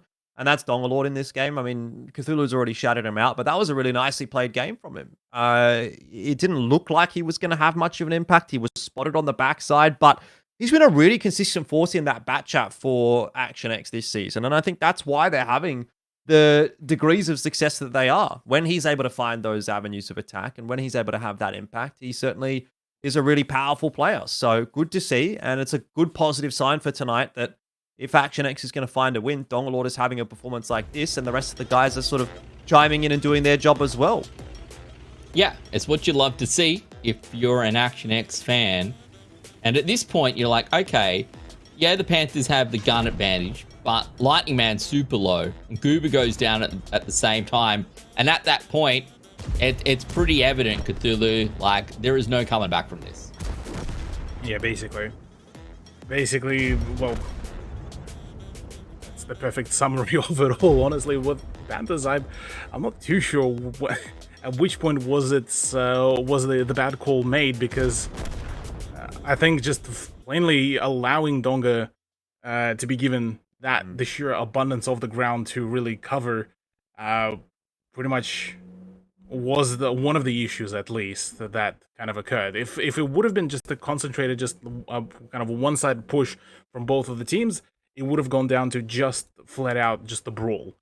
But in reality, they kind of just didn't give themselves enough of that wiggling room. Just playing around that one village and that one rock at the bottom of the map doesn't particularly really help you. While on something like Prokhorovka it would have helped, maybe something like Malinovka it would have helped. On a map that is Tundra, that kind of offers you some open area, but with the terrain like it doesn't really give you a whole lot of positions where you could really stretch your wings, and that is exactly where the problems for Panthers start. Yeah, the Panthers, they're going to need to find something here to get themselves back on track. We roll on out the Panthers now on attack. To be fair, Jordan, they haven't lost on the attacking side of Tundra still. Only lost on the defense now. So still 100% on attack, but that could change very quickly. Let's keep grasping onto that one, shall we? We'll see how long it lasts. About Action 3 X minutes. are looking like they're a pretty good shout tonight. Very similar defensive setup in a sense from Action X as what Panthers was running. They have a lot of presence towards the 2 flag. The individual positions of the tanks is where that change-up occurs. It's less in that sort of 2-3 line town and more actually on the 1 line with a double E5 setup behind the rock. All said and done, though, Donglord is on his way back to the northern side of the map. They haven't seen anything south early on, so they're a little bit concerned about what's happening up towards the A and B line. Yeah. Quite odd to see that it's only just a singular bad chat, but it's almost like a mirrored match here. But, well, mirrored match for Action X. For Panthers switching things around quite heavily. I mean, very passive kind of play from the get-go from Panthers, waiting to essentially at least try to get a good glimpse of what's the go. E5s, though, that double E5 lineup could be a bit of a pain to really deal with. So the moment, I think, for Action X, the moment they prepare and know that it's a collapse onto the 2 flag, this could be a big brawl. Thanks to the observers to get quite a deep look into the barrels of the E5s. But surprising to me, though, that Panthers are playing it in such kind of a paced-down way. But at the same time, with the positioning that they have, it does make sense. And they're basically waiting to find that, I suppose, pressure point, but there's no scouts to find the aforementioned pressure points. I mean, I guess just to your point there on the slower play here from Panthers, I guess my question is, how often do we ever really see a faster play on this map? I guess maybe towards the 2 flag, but I feel like you don't often actually get super fast play, particularly if you're going to play toward the north. So I don't mind the way that Panthers is going about this so far. JS eating a shot there, not ideal. He's going to have to probably use a med kit on that driver as well. That's on cooldown too. But as far as Action X is concerned, this is probably going to plan as well. They're biding their time. They're waiting down that clock. Panthers haven't taken too much map control. They haven't bled any damage at all. So if you're Action X right now, you're pretty stoked with how this is playing out. Yeah, look, for Action X, they're watching this whole, the clock go, and we're fine. We're perfectly all good. But the fact that they're about to stop spotting the S-Conk is where the problems might start compounding. But again, I've mentioned that they didn't have a whole lot of spotting, and that's about to be reminded to them yet again, because Donga in a bad chat already managed to prove in round number 1 how effective that bad chat can be once played given the right circumstances and given the right position. Problem being is that collapse coming, and Action X may have gotten a little bit too impatient with the E5s as those started the rotation, but albeit maybe we could be seeing them, set things up in such a way that pretty much it's borderline impossible to cleanly enter the 2 flag. But the whole north end of the map given away back into the hands of the defense feels very awkward. Yeah, especially when they have such control of the southern side of the map as well. It doesn't really feel as though ActionX have had to give up much for that north control. They haven't had to bleed any HP. They haven't had to dedicate tanks to the north and away from the south. It looks like a good solid hold at the moment for ActionX, and time's starting to run out for the Panthers, who are on the move. They're going to go through the river. I don't know that they'll actually be spotted too quickly here, so Saxon in that Super Conqueror might come unstuck pretty quickly if Panthers just decide to dump it over the hill into him. Obviously, the Batchat will have some cross shots, and the 60 TP may be able to help out, but you kind of get the feeling that Saxon's a dead man if he is going to be pushed, which doesn't seem like it'll end up being the case. And so now what is Panthers' option? To push through the river, right into the waiting arms of the T110 E5 so they're ready for the resets on the 2 flag, and obviously having already been spotted, you give that info over to ActionX, and they know this is going to have to be your committed push because you've only got 3 minutes left. So they can react accordingly. I would imagine that it will be kind of very isolated few battles because STB versus Batchat should be one of the key highlights. And yeah, for the S-Conks and, well, all the heavies minus the S-Conk that is, I believe, sitting in the H5, this will have to be just an overpowerment and overflow onto the 60p of Eugene, which will be very much of a key play. He goes down without actually being able to dish out much of that pressure, and as well as that, it works perfectly to counter the position of the 2 E5s as There's those an are important forced battle, to rotate. by the way, going on right now between Dongalord and Goober. I'm not sure how many shots Dongalord has left. Hopefully he's still got one. Intra clip does look like he has it. Can he get the shot through onto Goober? No. I think he fired it and it bounced or it missed. He didn't get the kill onto Goober. That's a massive moment for the Panthers, and it might well be a round-winning moment for them as well. They've still got to deal with 2 T110 E5s that are full HP, but they're isolated. And Val is going to get chased down by Twit and JS. He'll be donezo for sure. He'll try and do as much damage as possible before he goes down, just to give Iron Guard a little bit of a chance. And, I mean, to be honest, he's not taking any damage right now. So Yeah, where's the damage? I am just wondering if maybe there's a way ActionX can somehow still survive and win this round. What's 1 minute and a half, and they've got to find Iron Guard. Where's the burst? Where is any of that happening? Because JS kind of, yes, he's farming the damage, but E5 was given such a long lifespan. It feels rather odd, given the circumstances, given that 1v2 kind of situation. Surely GS does win this out, and he does. But look, again, this could have been done so much cleaner. Well, I mean, in the end, 4 tanks alive, you have to say that's still relatively clean for the Panthers. They've got a minute left on the clock. If Iron Guard and Val were sitting next to each other, I wonder if that would have made a difference. But in the end, Panthers will win the round, and I think a lot of that does come down to that battle between the mediums. Obviously, for the 60 TP going down, not a fun time for Eugene, but maybe if Dongalord does actually slide that last shot through onto the STB1, makes it a 2-on-3 instead of a 2-on-4. There could still potentially be a world where ActionX is able to eke out a victory there, but end of the day, Panthers get theirs and ActionX get one as well, so everyone's happy at the end of Tundra. Yeah, the Panthers managed to get one back, remain undefeated on the attacking side of Tundra, and to be fair, Tundra attack, as we saw, thank you production team, has a pretty high win rate, to be fair. So, yeah, I guess I just said to be fair 3 times in a row. Anyway, what I want to know, and Cthulhu, you were here last week, so I'm going to ask you: is that the same? Is that exactly the same strat that the Panthers did last time around? Just drive up through the water and go surprise with 3 tanks? Someone can tell me I'm wrong. So surely someone did it last week. Well, yes, there was that, but I don't think it was Panthers per se that did it. But there was a play like that, and it didn't really go as expected, purely for the fact that there was a medium tank spotting this very push on the river, so there were adjustments made straight from the get-go. But because the position of Donga was basically contested by the STB, because of all of that, it was a very separated play, and the E5s took their time to rotate. There wasn't a call there was no information to make that call off. and yeah, it just all kind of flopped like a sack of potatoes, and just didn't really help that. Basically, Action X were left kind of clueless about, well, yes, we don't see them up top, we don't see them down middle, or sorry, down below. Where could they be? Well, surely they're not pushing the river. Well, guess they guessed wrong.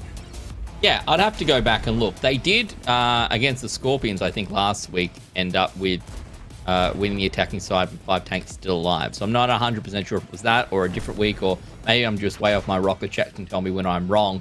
But whatever it might be, Jordan, the Panthers coming through with the goods. They look pretty good here, even with these tanks still alive at the end. Maybe, as you said, if Dongalord was still around, when you consider how long it took to pick up these last 2 tanks for the Panthers, maybe it would have made a difference, but he wasn't. So the Panthers come out with 1 apiece, and we'll move across to Prokhorovka. Yeah, pretty solid win in the end. And I think that first map, I don't feel like it tells us a lot in terms of who's going to walk away with the victory here. You know, both teams seem to be relatively evenly matched. Obviously, 1 good game out from Action X, 1 good game out from Panthers. Maybe you could make the argument that Action X was a little bit cleaner in their win than what the Panthers were in theirs. But the reality is, it's still quite a hard one to call who's going to pick up the win here on Prokhorovka. It depends on, I guess, the familiarity for both of these 2 teams on the map, whether one or both of these teams likes to play it. I know we've seen it a fair bit from the Panthers in the past. Taking a look at the Action X stats as well, they seem to be pretty comfortable on the map. So I think we should get a pretty good game, actually, here on this one. Yeah, it's for both of these teams in their top 2 maps, I'm pretty sure. So you would expect that this one should go all the way. We did talk up how the Panthers taking down the Action X tonight is a pretty big deal for the Panthers in that battle for 4th place. On the flip side, Cthulhu, the Action X taking down the Panthers tonight is a pretty big piece in the Action X securing themselves top 4 for finals. So massive game for both these teams. And we'll head to Prokhorovka, one of my favorites in the map pool. We'll see what we've got in store.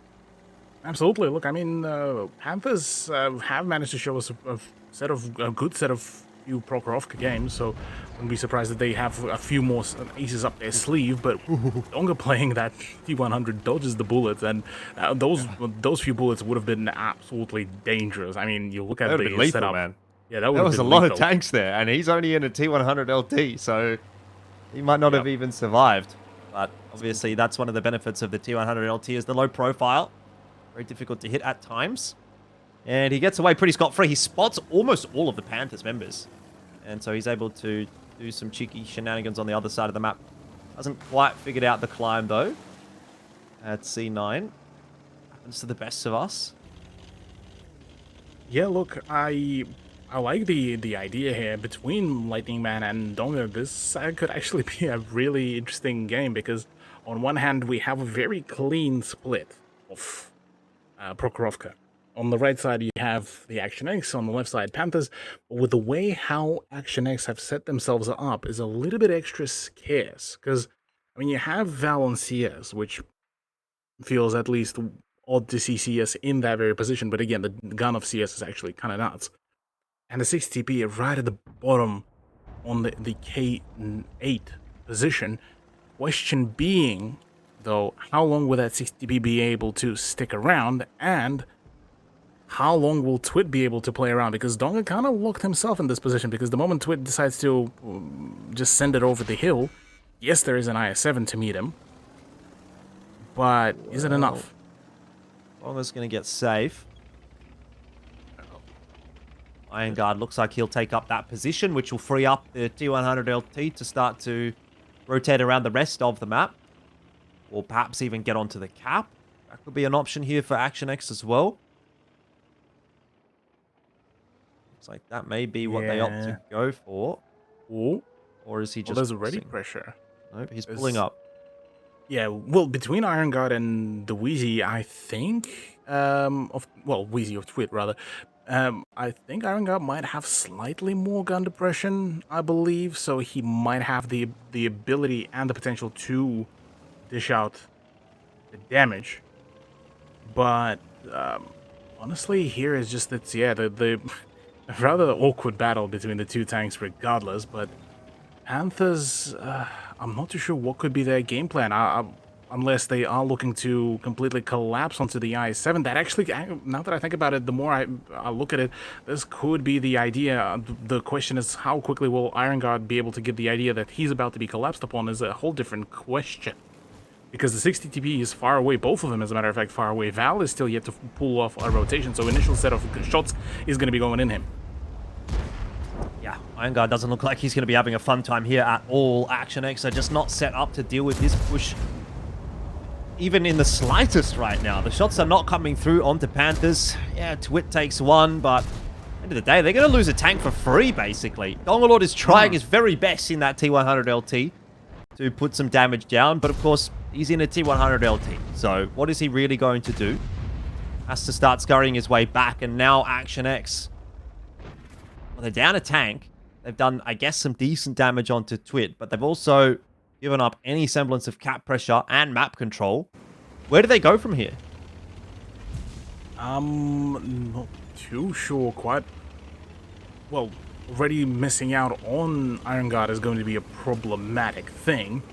I reckon it's just, yeah, pull back a little bit. We'll get yourself back into the swing of things. That Wheezy, though, is going to be a problem. Twit, I believe, about to get into his own gunfight against the CS, and not a whole lot of people to help him out. Meaning, well, the next big question will be, at least to me, is just how will the T100 LTs be able to perform? Because as soon as one of them does go down, that's a whole lot of vision completely gone now. Val is going to get one nice shot through onto Gooba for all the good it's going to do at the moment. They're going to need a few more of those to start to bring this one back into control. Sure, they've got the health advantage, but guns in the game matter so much. And we've seen that a lot tonight. 3 minutes left on the clock for Action X. It doesn't leave them with a lot of wiggle room either. Yeah, not at all, yeah. This is looking a little bit dicey. Twit's position, the fact that he hasn't been yet spotted gives him actually a lot of leverage, because he's about to have at least one shot onto the 60p before he gets found, and this is a great amount of leverage to really be played around. He does see it. There's the bushes as well. There's the shot. Perfect. And that will be slowing the onslaught of the 60p, prompting CS to try to rotate around and focus on the WZ, and that will give just about enough of a time window for the WZ and the S-Conk to... Oh, Lord's doing a pretty good job of winning this engagement, though, between the T100 LTs, and if he can, you know, somehow slide another couple of shots through and actually take Lightning Man out, that would be fantastic news. Not really going to be the option, though, as he does end up having to back off. Val will need to dispatch of Twit, but he's going to lose a lot of HP in doing so. He's got reload in just half a second.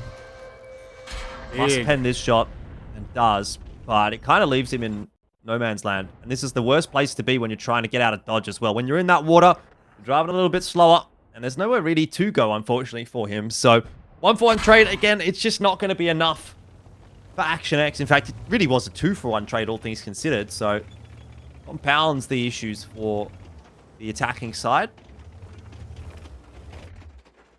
Yeah, not particularly the kind of result that, well, Action X would have waited for and would have hoped for. The fact that Eugene ended up being very much separated from the rest of that brawl is kind of big, but with Lightning Man still yet to be found by Donga, this is big.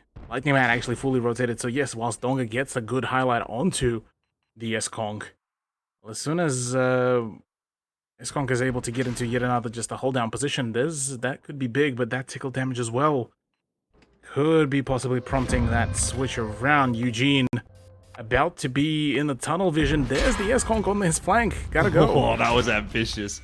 That was such an ambitious shot in a 60 TP, but I suppose when you're in that kind of a situation, between a rock and a hard place, what real options do you have? Even a miracle shot would not have saved Action X there. I'm going to see that timer ticking down. Dongalord in the T100 LT. He'll try his best to, again, salvage some fantasy points for everyone at home. I know he's been one of the top picks this season, and so he's going to be well aware of what's on the line here. Even if it's not going to be a round victory, he can still find Killing Blow here onto JS. That'll get him something. He's looking for it, isn't he? But not a very easy angle to pen a shot here, to be honest. So might just have to go back and take the easier shell onto the side of Dastardly or Kuba, which also won't even connect. Yay. And with 5 seconds, Unfortunate. I think that's probably pretty done. So can he sneak one more through? No. No. So, end of the day, Panthers pick up a pretty confident victory. And you'd have to say, Action X, I mean, they were holding all the cards, but they just didn't set them up in the right places. And the fact that Iron Guard basically got taken down for free was where the cookies started to crumble in the rather unfortunate direction. Yeah, the Panthers now on match point. Potential for them to come out of this one with 3 points onto the leaderboard, which would be absolutely huge. How many points are there at the moment? Not very many. So, you know, that would probably bump them up into the top 4, I suspect. The other thing I want to point out is that the Panthers are 4 from 4 on the attacking side of Prokhorovka this season. So if you're going off what we've seen so far, they're in a pretty good spot at the moment. I don't know if it's worth pointing out, no CJ at the moment, no God Mode at the moment as well, Cthulhu. CJ certainly one of the top 2 players for the Action X this season up there with Dongalord. And funnily enough, God Mode is actually the top player from average fantasy points for the Panthers as well. So both of these teams really missing a couple of, you know, at least from a fantasy league perspective, you know, a couple of top players, even though we don't see God Mode that often on the lineup.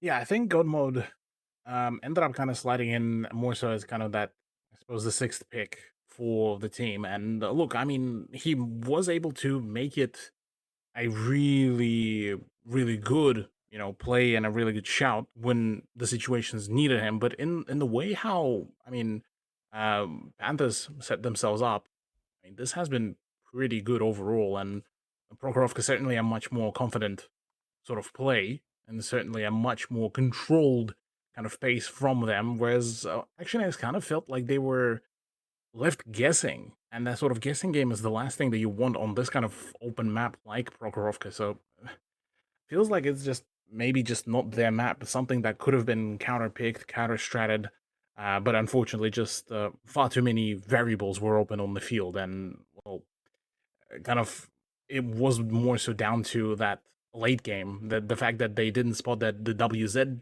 was already in the ditch and able to apply more pressure onto the rotating 6TP, the fact that kind of the light tank play didn't particularly help either from Donga to spot that kind of that whole collapse, and that could have prevented, at least to a certain degree, for Iron Guard to go down as quickly as he did. It's just, yeah, look, just a whole lot of those miniature mistakes that unfortunately were very difficult to read into as well. Yeah, it really did all start there, didn't it? It felt like, Jordan, like they sort of dump over and managed to get rid of Iron Guard. And then even this scenario here for Val on the CS63, yeah, he can get the pick, but you're never getting out of that ditch. Correct, and I think that's really the push and pull of the game, isn't it? It's always going to be a case where someone is going to do something, they're going to try and find an overmatch or an advantage, and they're going to try and take a tank out. And it's really about how you respond or how you have set up to deal with that. And obviously in that case, Action X, it sort of looked a little bit more like they had set up for a dump over mid rather than toward that side of the map. And they didn't really have the tanks in position to help Iron Guard out. They weren't expecting him to get pushed like that. And so Panthers, they find that chink in the armor and they capitalize on it. They do indeed, and they find themselves on match point. We head back to Prokhorovka for the second and final time tonight. The Panthers, if they can pick this one up, as yet undefeated on the attacking side of Proc, will come away with 3 points. The Action X looking for a win here on defense. Sorry, to keep them in the game. Yeah, it's going to be close. Remember what happened to a CS on Prokhorovka last week as well. It was a really nasty ammo rack that happened. So JS playing like this felt a little bit scary, but look, evidently that wouldn't really happen. It was a little bit more of a passive kind of cross by Action X, so curious to me how this really performed, because now it's Donga versus the 277. He might just be able to spot him out, and clip damage could be big. Dastardly is in fact spotted, but in the hull down position, won't be really touched at all. So this is actually a good shout by Panthers, the way how they are playing, and the fact that JS keeps himself nice and mobile, keeps him away from all the harm's way. Yeah, Dongalord looks like he's going to be relatively safe. It's a very defensive setup from Action X, isn't it? Super Conquerors right at the back of the map. Iron Guard in the IS-7 alongside Val look like they want to try and at least battle for hill control in some sense. But they have to be expecting a 2-flag push here. This is very much a 2-flag defense. You have the Bat Chat still keeping an eye on the 1 flag should push come to shove. Good shot goes through onto JS, but unfortunately no connection with the tank itself. Does manage to damage the gun, which will force a repair kit out. Yeah, as it stands, it's a little bit of a kind of a calm before the storm, I guess one could say. It does feel kind of odd that JS is basically playing what usually we would see the T100 LT play around, but it's just more so kind of, I suppose, the lean towards having the ability to have the firepower a little bit more than the T100 LT. And so, with the way how things been set up, Panthers are almost playing this as if it's like as if it's their defense, but evidently this so far kind of worked out because Action X have decided to overturn to the right side, which opens up the possibility for that 277 to just hop into the ditch, get on that cap pressure, and from there on, I mean, the 60 TP, the 2 S-Conks, while still having some form of cover / the render distance as well, away from that hill on the 0 line, that could be actually the play here for them, to just keep applying the pressure, force Action X to essentially re-swing back into the left side, and this is where kind of the trap will be sprung. Solid said he wins the race. There's another shot that's gone through. That one onto Iron Guard. A little bit of chip damage, but a very slow start to this one on Prokhorovka. Panthers know what a big difference maker this could be for their season if they're able to win this game. Action X, you know, missing out on a potential 3 points total. Obviously, in this case now, it's going to be maximum 2 for Action X. And those points are going to go back over to the Panthers. So, net positive for you, net negative for your opponent. It's a real big plus-minus in terms of where this standings is sitting for both of these two teams, considering they're vying for control of the same spots. Iron Guard in the IS-7 is going to look for a peek over the rail tracks, but AS gets out of there just in time. This is always going to be a bit of a difficult shot to hit, but AS just curves his tank at the right time and dodges it, and Iron Guard eats a shell for free. This is starting to get a bit problematic now for Action X. Too much bleed going on. IS-7 with 1,500 HP is not as much of a threat as it is with near 3k. I like the fact that just Dastardly is just sitting there. He's chilling. He's doing his own job, and that's the cap pressure, because this will eventually force that sort of mistake to happen. One of those tanks of Action X will have to go over the ridge on the middle, and it looks like Eugene might just be that sort of person. But with Donga actually rotating from down below at K6, he actually has the opportunity to sink a few shots to dislodge Goober's position. Spotted him out basically permanently now, and in comes the rotation. But Iron Guard, yeah, that's the mistake that I was talking about. Well, Iron Guard out of the picture early on in the piece once again, but the trade should come through a little bit more effectively for Action X. That's not so much the question mark. You're exactly right. It's 4 seconds left. And for the Panthers, they might have just snuck a victory away straight out from under the noses of Action X. There was nothing they could do about it. They didn't get the reset in time, and they're having a giggle about it. Panthers, they weren't even expecting to win there. They're like, I can't believe we put the T100 on the cap, and then we put another tank on the cap, and then they didn't get the reset. Easy wins. Freelo right there. And for the Adelaide Action X, I think their faces sum it up, Jordan. Pretty much. Yeah, I mean, there was a big, heavy sigh coming through from Val as soon as we swapped to the cams, and I think that, as you say, pretty much sums it up. There's not a whole lot to be happy about with that last one there for Action X. I mean, the whole of Prokhorovka, it felt like there could have been a little bit more done. I mean, they started off so well, didn't they? They were up 1-0, but they ultimately lose the series 3-1, so it's got to sting a bit. Yeah, I don't think it ever feels good to to lose to an early cap like that when you've got so many tanks alive, right? And I think that's the tricky bit, Cthulhu, in that you can say, well, we've got so much HP, we've got so many guns to work with here, but if you do it the wrong way, and we saw teams do it the wrong way the last week or the week before, then you've essentially thrown away the game anyway. So it's that really fine balance of making sure you get the reset, but not overcommitting when you do. Yeah, look, I mean, if it felt rather odd. Whilst absolutely commend the fact just how much of the ground was covered by Donga, that he scouted out the 1-2 line, managed to get away unscathed, go back to through the cap, back onto the right side. It just, the 1-2 line play, if they wanted to commit to it, obviously, it should have been having at least one more tank to back him up, to at least have the ability to keep that push. Because, as silly as it sounds, well, Dastardly's 277 was the culprit overall, despite being 0 on the damage, same as JS, as weird as it sounds as well. And Action X almost played this again. It felt like those two setups, both from Panthers and Action X, should have been swapped. Because Panthers played it initially like they were on defense, and Action X played it as if they were on the offense.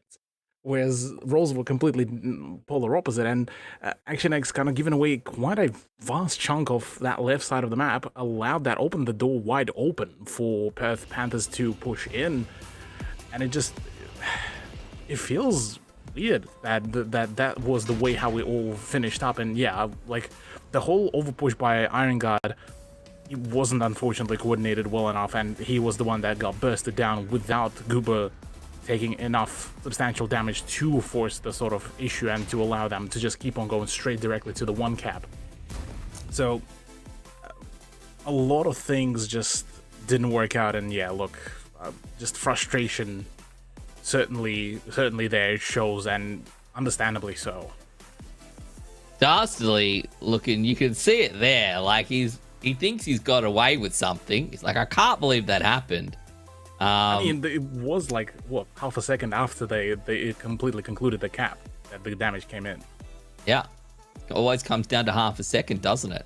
And we've always seen those games where it looks like the team's going to cap, but then the resets come through just on the 0 second mark, and it's GG. But it's not like that's a surprise strategy either. How many times have we seen the T100 LT placed on the cap?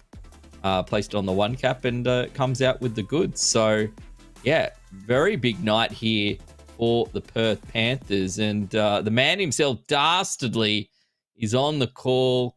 Look, I saw you. I'm going to do a Dastardly impression, right? So you play in the game, and then all of a sudden the damage doesn't come through, and somehow you cap on Prokhorov, and just like that was you. That's, firstly, congrats. I love to see the passion, man. But like, that was pretty good. You guys looking nice tonight. You dropped one on Tundra, which may have been a surprise. You'd had a pretty good run on Tundra all season long. But Prokhorovka as well. These two maps, the Panthers have looked good on it all season. What is it about these two maps that you guys love? Oh, it's, they're maps that fundamentally we're decent playing on. We've got a lot of experience with it. We just feel comfortable playing them, so we can rock up week in, week out and just bring some like sets that we've either got or practiced, and we can just roll with it. We know what we're doing. All right, well, I want to take this in a bit of a different direction. We've only got a couple of weeks left for the season. With that win, you guys, I would say, should probably be the front runners for at least taking that 4th position into playoffs. But I'd love to get your thoughts on the 4 teams that you do think will go through. Obviously, Sentinels, Scorpions, Conquerors, they're looking pretty comfortable, but are you backing yourselves going to take that 4th spot, or are you shooting maybe for a little bit higher? Well, there's still plenty of games left, at least to kind of mix up the order and see how it goes. I think top 4's reasonable for us, but, I won't count my eggs until they hatch. I'll count my chickens until they hatch. Political answer. We'll definitely see how it goes. It's going to be an interesting few weeks. Yeah. Fair enough. Now, in that final round of Prokhorovka, I mean, it was a little bit of a kind of a stalemate at the very beginning. I mean, you guys started contesting that middle. You got spotted out by the bat chat of the Donga, and kind of at which point did you guys realize that, okay, this is probably the time to send your 277 to the cap and start pressuring from there, or was it kind of just on a whim? I think one of the guys pretty early on said that one of the skonks for the Cax was in the back corner on the 0 line. Then thinking, they're probably set up fairly heavily on that side. We'll use myself for a bit of vision and see if I get lit. Realizing there's nothing on the 1-2, that's when we can start applying cap pressure and see if we can force them to make a misplay off that. Well, very nicely done, Darcy. You guys looking really good tonight. Good to see another good run into the last few weeks for the Panthers. Another 3 points on the board. It's what you need to keep doing. And we'll see where you guys end up very shortly. I'm not sure if you're top 4 after this, but you're going to be very close if you certainly aren't there now. So big couple of weeks coming up for you. Congratulations again tonight, and keen to see how you guys go next week. Awesome work. Looking very good. And firstly, legitimately, it was so nice to see some of that passion coming through from Darcy and the guys. They were so happy there. And I want to point out that they have 3 actual wins now. So I think they've got only 1 overtime win, and that would be their 3rd 3-point win for the season. So I'm not sure how many other teams have that, but that's a pretty good result, Jordan. It just goes to show how important it is not to let some of these games to always go through to the tiebreaker if you're going to pick up the win. 100%. I mean, those are cheeky points that a lot of teams are not picking up, or I guess in a sense, those 3 points are going somewhere one way or another. Either it's 3 points to one team, or 2 to one, and 1 to another. But it makes a bit of a difference in the long term, especially with how many tiebreakers we've had this season. Yeah, just how valuable those extra points can be. 3 wins is basically an extra whole game over what a lot of other teams have gotten in terms of their wins. So, even though they're not the team that has maybe won the most games, they're definitely still kind of up there in terms of the standings, and it's kind of keeping things pretty interesting. If you can get outright wins for most of the games that you win, and if you can get tiebreaker losses for the games that you lose, it could very easily put you 1 or 2 full places up on the leaderboard, which, it really does come down to, you can't let those games get away. Even if you come out with the dub at the end of the night, 3-point wins is super important, and you love to see it from the Panthers. So let's go and recap today's results.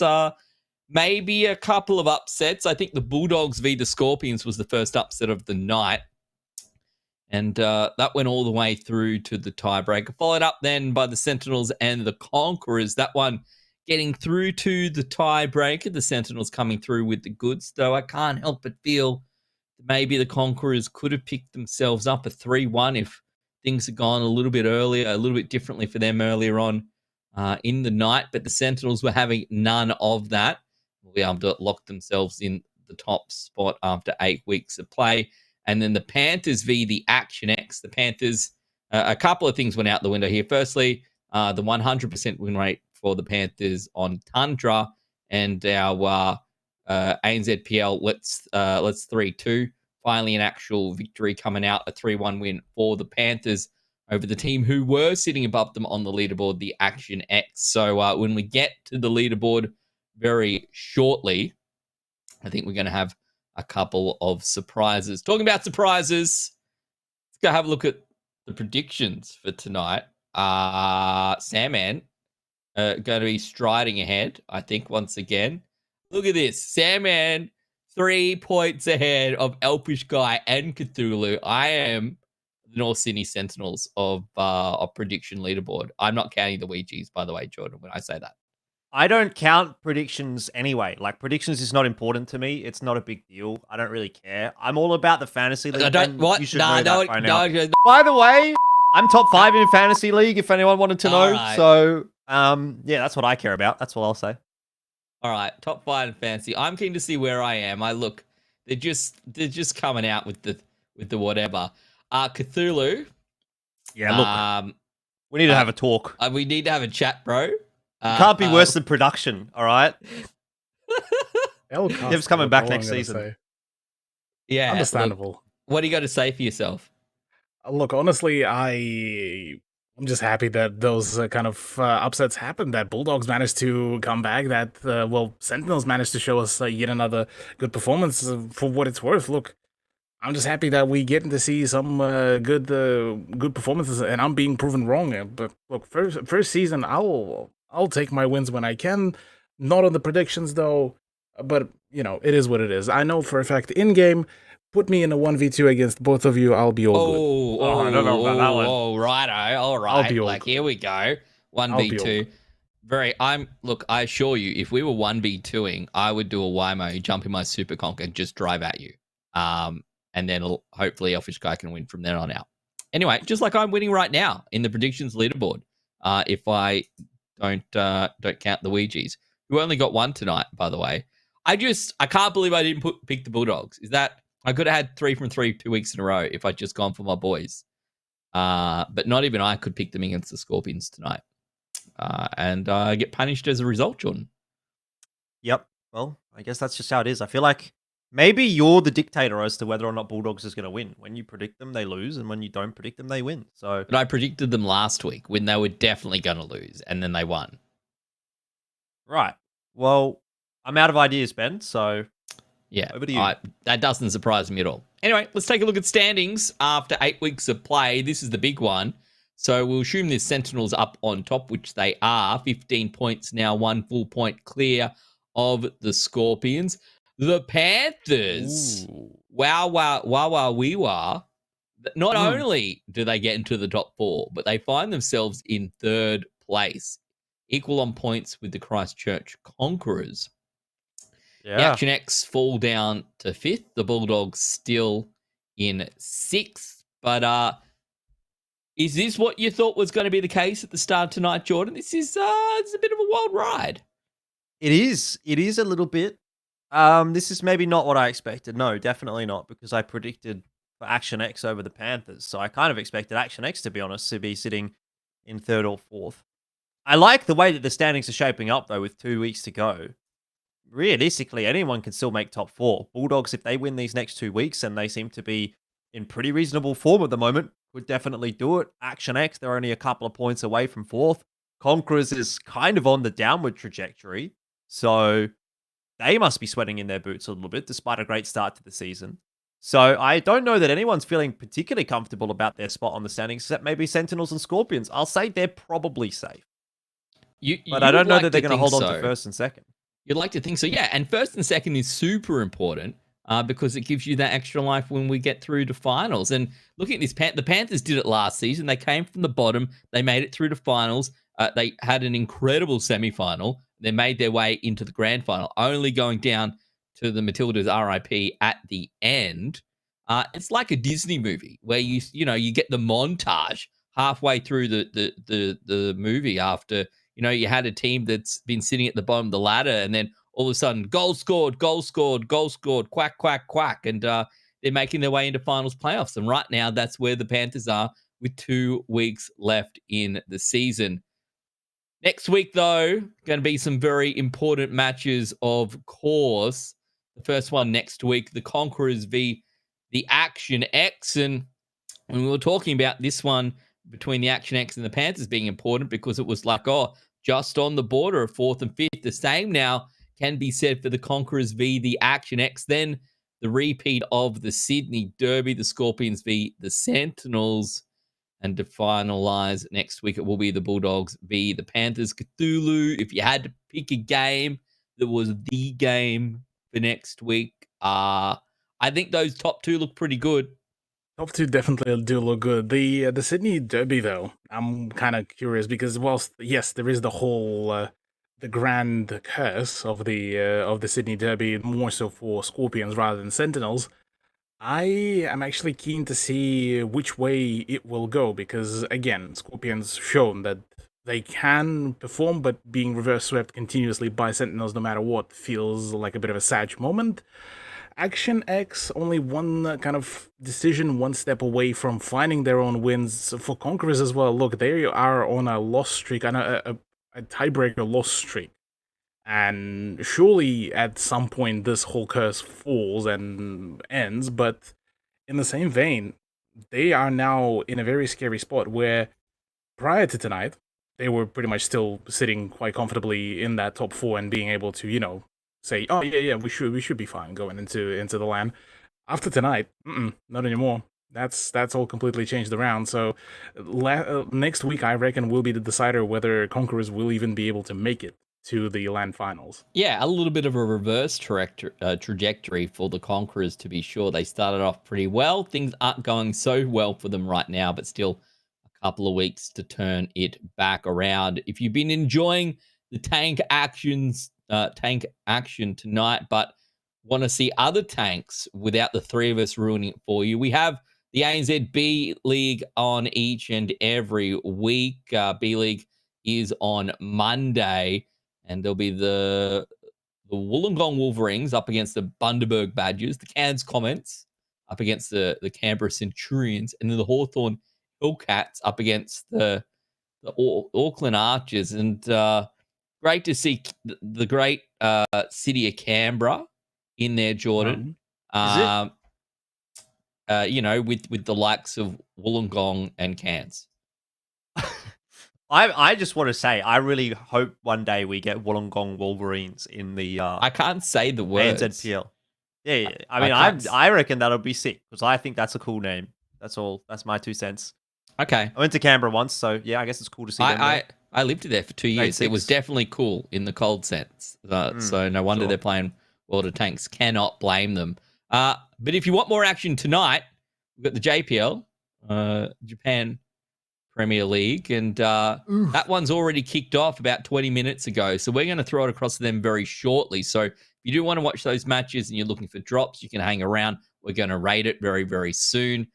Yokohama Sharks, look, I'm going to get in trouble here. I just realized trying to say these names against the Chubi Thunderbirds, the Osaka Krakens. You've been to Japan? Yeah, I love Osaka, by the You're way. all over it. Do you know what's near Osaka? The Yamazaki Distillery, one of my favorite places on earth. Distilleries. Yeah. Against the Fukuoka Bulls. Then the Hokkaido Foxes up against the Tokyo Crows. They have some sick camos and some sick gameplay, and we're all simps for Japan Tanks action, to be honest. Always love to see what they're doing in the meta. And as you said before, Jordan, you're a massive fan of Japanese Tanks action from back in the WGL days. Cthulhu, did you watch any last week? If you had a chance to see any of the JPL yet, or is this going to be your first week? I think this is actually going to be the first week for me to watch them as well. I unfortunately did miss out on the beginning of It's the a late JPL night for season. you being in Kiwi land. I won't hold that against you. Yeah, it's a late night. Yeah, no, I'm very much keen. I'm keen for JPL because from what I heard from the ANZPL players, there's been some saucy stuff coming out of the JPL. And on the side of B League, I mean, I've been enjoying watching some of those as well. Comets have been actually doing some great work as well. So I'm genuinely keen to see how will Comets really keep on performing. Yeah, certainly will. Next week is week 9, only 2 weeks left of regular season play. We'll be back then at the regular time on the regular day. But for now, apparently game number 1 of JPL has just kicked off, so we will not hold you any longer.